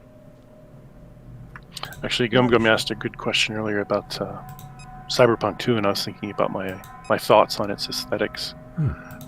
Most of my interest was based on technical side, just appreciating how you go about building a city that large with that many textures, and somehow get them in and out of the video memory without it all blowing up. And of course, they've had some issues with that, not surprisingly, considering the size of it. But on PC, it's been extremely well run for me. I've seen very little pop in, and that's to be commended for a world that large. I think aesthetically, though, if I just focused on the art style, which was the question, I think for me, Cyberpunk really sort of screams for that Ridley Scott treatment, or the Matrix, where the world was green when you were in the Matrix. These very sort of color-based, dark, color coding, gritty. Yeah. So I was looking for that, and it was kind of missing for me. I feel like a world in a cyberpunk dystopia like that, I think pollution is part of the character of the world, and I think it drives how that color permeates through every scene. And I think for me, I felt at times that Cyberpunk was a little bit too colorful. Yeah, it was a little bit too GTA with neon, and not quite gritty and dirty and dusty. And yeah, so that was my biggest impression. Like I think what they've done is incredibly impressive. I think their character models are some of the highest fidelity I've seen. Their cutscenes and the sheer volume of cutscenes and the animation and mocap budget, it just kind of blows me away. Resource controller complete. As far as whether I'm enjoying the game or not is another discussion entirely. There's a lot of things I like and a lot of things I don't like. But on the art side, that was my biggest impression. Is it's very impressive in its technical achievement, but also didn't quite hit Cyberpunk marks for me with that missing grid. And it's really interesting. Like, you say this, the music has got louder, and there is a cutscene, so we can expect action. So I'm going to escape through this. I'm going to fill you in. That's the Bentusi. They are friendly, and they sell you stuff. So I am going to buy stuff. I'll have ion cannons. Tyrannic raiders, servants of the Tydam, are arriving. They must not learn of our contact. We must depart. All that moves is easily heard in the void. We will listen for you. Farewell. Confirmed. Destination locked in. So on that topic, the absence of grit. I think if you're going to paint something as dystopian, you're taking current events and the pessimism of what's going on right now, and you paint the picture that people fear, right? That was always like the cyberpunk and science fiction of the 1980s was kind of replete with that.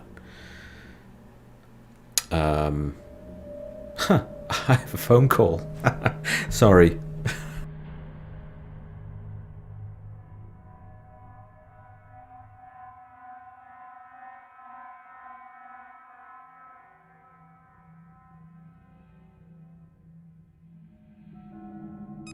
Alright, let's heat it up in here. Tyrannic Raider fighters are attacking our resource operation. Defend it and prepare for more hostile ships to arrive. So I'll just yank this other question you've got here. Resource collector under Which attack. is more fun for you to mess with, giving personality to the characters through design or environmental game design?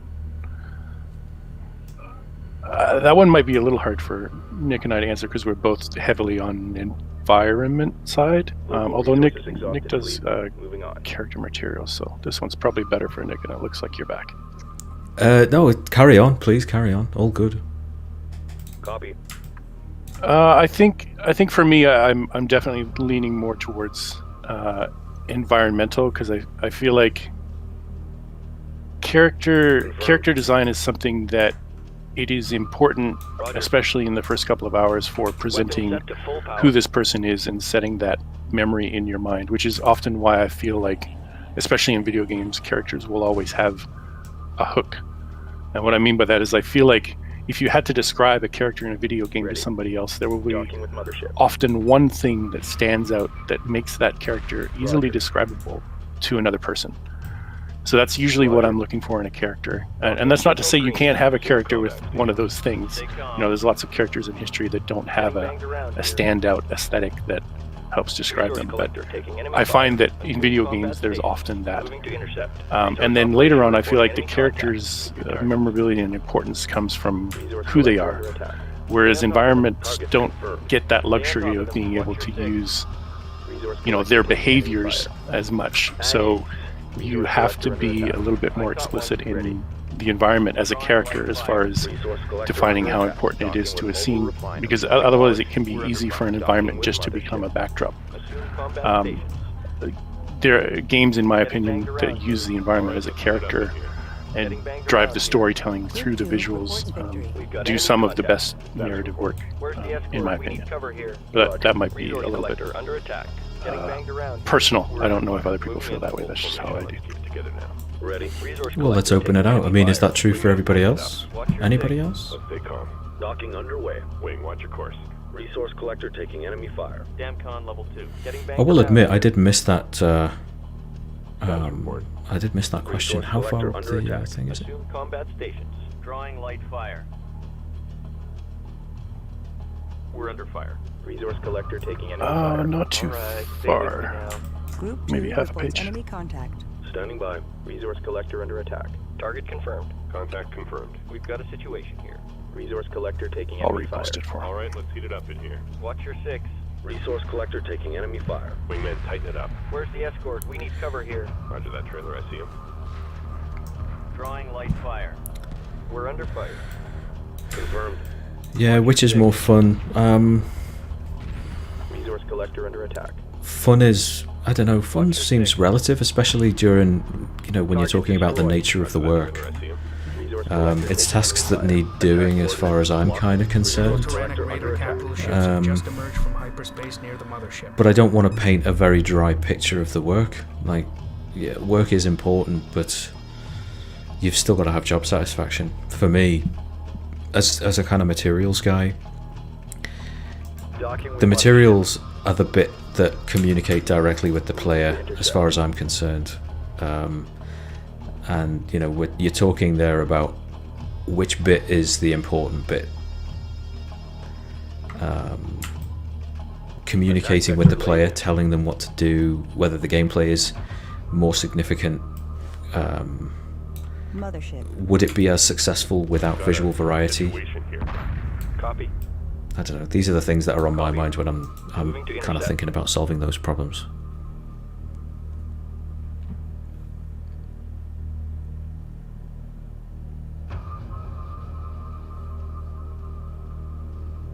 Mothership. Copy. I think before your phone call, you were about to talk about the last point too, with Cyberpunk aesthetic. Oh yeah, yeah. This idea that you're basically painting something dystopian, or at least that was the part of the origin of Cyberpunk as a theme.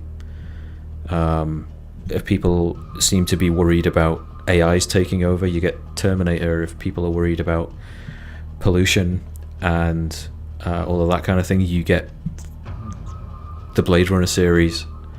and it's just you can't see 2 feet in front of you, and Attack vector laid in. you know, it sets the scene even before you know what the story is like. Also, there's no such thing as daytime in Blade Runner 1, and when you frame stuff as happening at night, you're affording the viewer much more space for their imagination to take over. It's a kind of lighting style that Caravaggio made popular in his paintings and horror films and film noir. And chiaroscuro is basically this notion of very, very sharp, deep shadows. And one of the things that I think an artist has a responsibility for is to create space where imagination can take over based on what they do see. If you've got a movie or any kind of art form where there's an awful lot of darkness, I like to think that it's strategically put down such that what you do see informs what your imagination thinks about when it takes over, and you impart more of your personality onto the shadows. You know, you put your fears into the dark place. Lock all weapons on target. Drawing light fire. I am going to get a little bit thinky now because Roger. my mothership's on its last legs. I'm going to try stealing this frigate. Group 2 has defeated the enemy. Roger, we've got a situation here. Target confirmed. Let's stay calm. Light fire confirmed. Confirmed. En route. Light fire confirmed. Ready.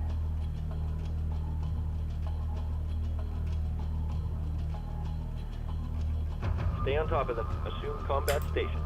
Group 2 under attack. Attack vector laid in. Roger that, trailer. I see him.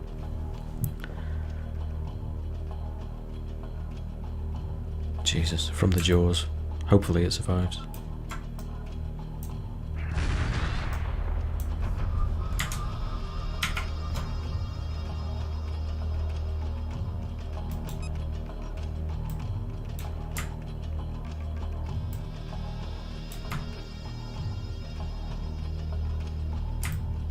Target confirmed.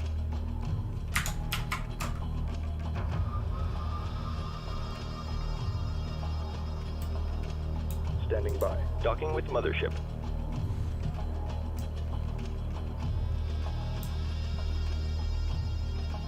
Group 2 reports victory. Reporting. Group 2. Group 3 reporting. Enemy frigate captured. Standing by. Enemy frigate captured. Attack coordinates locked in. Frigate under attack.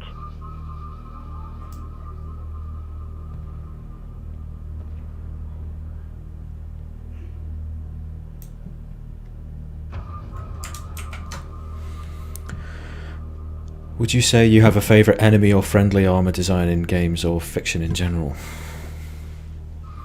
Bringing us neatly to Dune by Denis Villeneuve, Steve. What do you think of the armour for Oscar Isaac? Oh boy, yeah, I know where you're going with this.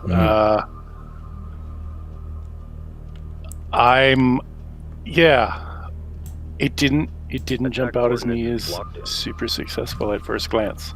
Right. It feels a little Group undercooked. 3 reports victory. Yeah, I think visually,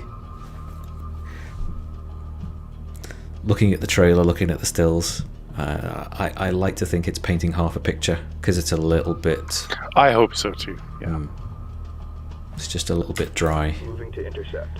But, you know, in context, when you've watched that movie for what's probably going to be 3 hours, Lock all weapons yeah, on the target. cosplayers are going to have a field day, I think. They're going to want to play their favourite character regardless of what they're wearing. Were you And that's an interesting point. That's something that media companies think about actively. Whereas, you know, maybe even only 5 years ago, definitely 10 years ago, that was not really on anyone's radar as far as are these things going to be cosplayable? Are we making something that is achievable for the fan who is hungry to play this character? And now that is That The is Raider carrier part has of the been discussion, located. It for is sure. reinforcing their squadrons of fighters and corvettes. I think that's true, but I think without that you wouldn't have had films like Galaxy Quest being as successful as they were and as relatable as they were. Like, Galaxy Quest was propped up on the idea that Ready. fans were prepared to go to this length to support Moving to intercept. their particular consumption of choice, you know, their particular flavour. And there's been lots of cosplay, you know, before that, but I think you're right, you know, designing characters specifically knowing that people are going to try and cosplay them. I know, I'm kind of guilty of that. Working on character customization in the past, I think... En route. Reporting. Attack vector laid in. Ready. Coordinates confirmed. Let's see if we can't steal another frigate. That frigate's watching very closely. Light fire confirmed. Moving to destination. Ready. New heading set. Confirmed. Acknowledged. Move order confirmed. What's our damage? Breach in starboard fusion chamber. Frigate lost. We've got a situation here. Group 2 has defeated the enemy. Where's the escort? We need cover here. Watch your 6. Standing by. Group 3 reports enemy contact. Target confirmed. Moving in. Acknowledged. Destination locked in. The carrier is retreating. If it escapes, they will warn the Tidan fleet of our pursuit. Do not allow them to hyperspace. Standing by. Acknowledged. Target confirmed. Aggressive tactics confirmed. Fire at will. Come on, I know you can. Copy. Moving to intercept. Acknowledged. Weapons set to full power. Steve, any movies that you're looking out for this year? I think it has the potential to be, and I'm hoping that's where this movie starts it. I think for that it needs to have that message. Holding pattern locked. Like Star Wars has always been the good versus evil. Star Trek, if these are the big two that you're referring to, Star Trek has always been the optimism of what humanity is going to turn into and how people are ultimately going to be treated. But yeah, is that the kind of thing that you were alluding to? Defeated the enemy.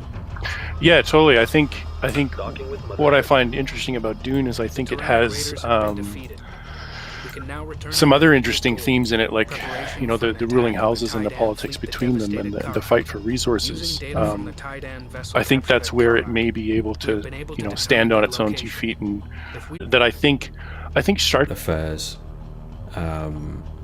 And I think, you know, for better or worse, I don't enjoy it as much, but I think it's doing better work speaking directly to those things. Identity politics specifically at the moment. Star Trek always used to speak about those matters, because those matters aren't new. They've existed as long as there have been differences between people. It used to speak to it in the ways that it would address those issues, and I think in doing so then it communicated to people, or stood a greater chance of communicating to people who needed to hear those messages. If there were, let's say, 10 people who disapproved of, let's see, 1960s, if there were people who wanted to prolong segregation, let's say, and they were watching Star Trek and the story was about segregation and principles of segregation dressed as alien sci-fi drama, there was a greater chance of them watching those and almost by accident empathizing, right? When if you were dressing it directly as a human story and there was no drift and there was no creative wrapping, they might switch off, and it's like, oh, they're talking about integration. Sorry, not integration, segregation. Well, I suppose same matter from different angles. Acknowledged. Now it speaks very, very directly, as though nothing's moved on. You know what I mean? And you know, by that I mean Picard, I think, less so. But so less of a metaphor and more of a. It's way more direct. Just wide open. Yeah. So you know, if you in Star Trek: The Next Generation, if you wanted to address the topic of transgender people, I remember there was an episode of Next Gen, a pretty brilliant one, in terms of how it handled this, called The Outcast, and it was about a species of an androgynous race having difficulty with their gender identity. Compare that to how Discovery is doing it. They are featuring a human character who is exploring their gender identity as the show is unfolding, so it's much more direct. So I've no doubt that the same number of people probably are being spoken to, but it's different people. I think Discovery is enabling, and Next Gen was making people sensitive who might not already, or might not have been. That's my read on it. It might be completely off base, but that's how it feels to me right now. And I think there's lots of room for fiction and literature to speak to all kinds of things in lots of different ways. But I think if you're right about Dune, and it becomes that big pillar of science fiction consumption, they've got to have something on that kind of angle to be able to successfully mix with all of the other stuff. Mm-hmm. Agreed. Honestly, I'm just really, really hopeful, and it's been hard so far to kind of get a bead on it. They've been a little bit coy with what they've shown so far. It's hard to, you know, like if we saw this amount of content from a Jodorowsky student, we would have a very strong impression, whether they wanted us to or not. Yeah. And it feels like right now it's very under the radar. It's very subdued, and I hope that doesn't hurt it. Games Lord, thanks. I did wanted to get into what you'd said just now. Poor graphics would not prevent me experiencing it. People give too much importance to photorealistic graphics. Performance is a different story. Steve, I think, will agree. The skill of any dev team is finding an adequate balance of those things. You've got to get best bang for buck, and if you've got a beautiful looking game that runs at 17 frames when it should run at 30, or 40 when it should run at 60, that boils down to the skill of the crew, combined with the deadlines they have to hit. So poor graphics, you know, I don't know, Steve, you could probably offer a perspective here. My view on that is there's no real thing as poor graphics. You have to choose the art style that flatters the capability of your crew and the targets you're aiming for, and you really only get poor graphics if you miss those targets. You know, if you're aiming too high or you fall short. There is something for everyone, and there is a visual style for every crew, every size crew, every experience level. You know, as it goes, the teams that I've worked with, they've all been up to the challenge, and I like to think that we've ticked boxes and not missed too many targets. I mean, Steve, you probably got a better insight. Yeah, I think your comment on targets is you know, pretty much the be all and end all of this one. If you are aiming for photoreal and you nail photoreal, then people will say you have beautiful graphics.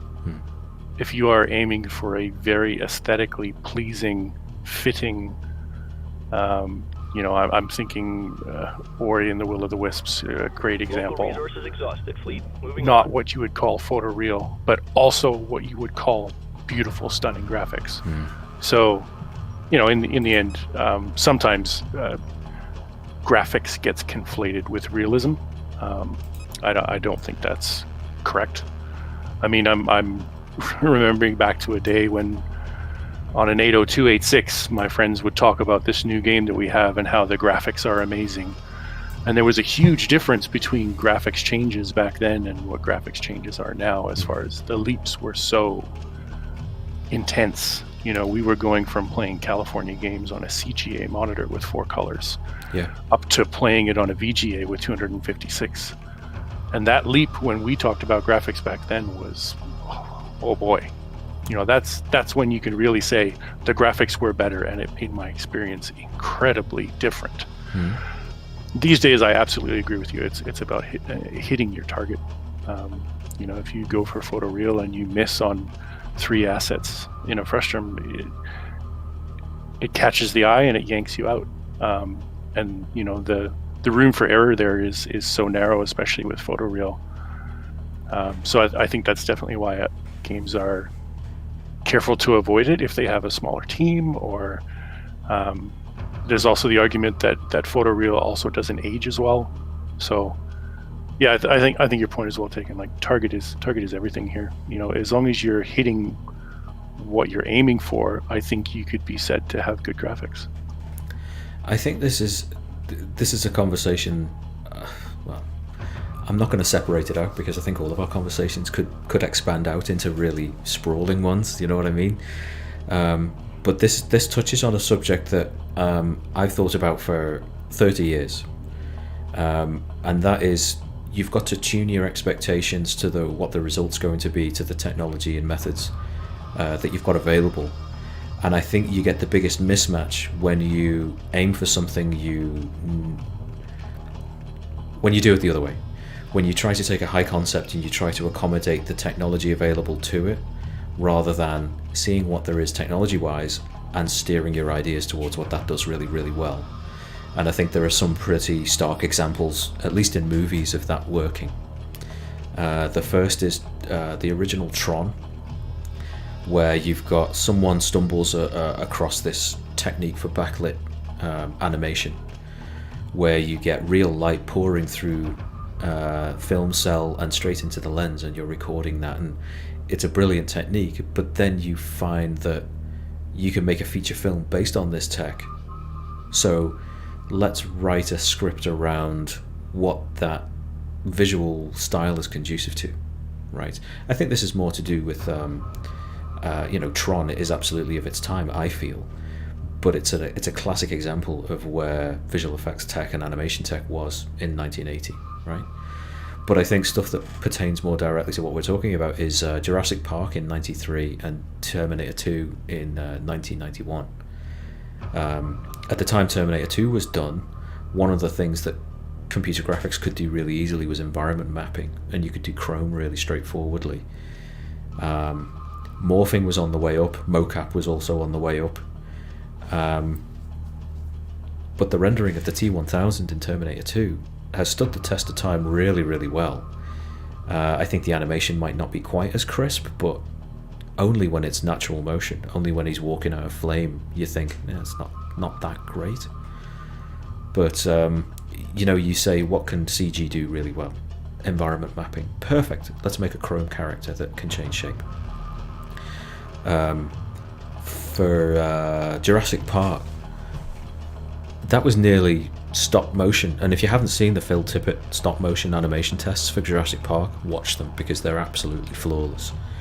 But as it goes, something called patch deformation and tessellated patches was coming up in a big way, and one of the things that does perfectly is reptilian skin or scales, so you could get brilliant behavior, easier authoring of a full dinosaur in CG, and with a really good light response from its surface. When you tailor the tech tailor your script towards the tech, I think you get results that endure more. I don't know. Maybe, does that make sense? Totally. I might be cherry picking examples that happen to suit my argument, but if you've got an engine that does flight sims well, you don't make an RPG of it. Yep, I think that's totally fair. My partner and I went and saw Jurassic when it released just a couple of years ago in 3D, We went and saw it in the theater. Honestly, I think it's probably one of the best theater experiences I had in the decade. It still stood up, and beyond my bias of the fact that it's it was a great movie and it's always going to be a special one to me. The visuals really did stand up, even transferred to 3D. There was no point where I looked at the screen and thought, "Oh yeah, I can see its age a little bit there," or I would expect far better if we did this today. Honestly, it was absolutely good enough to keep me immersed the whole time, and it was fantastic. Yeah. And that's the name of the game, isn't it? Ultimately, immersion. Oh yeah. If you can watch a movie without checking your watch once, it's been a great movie.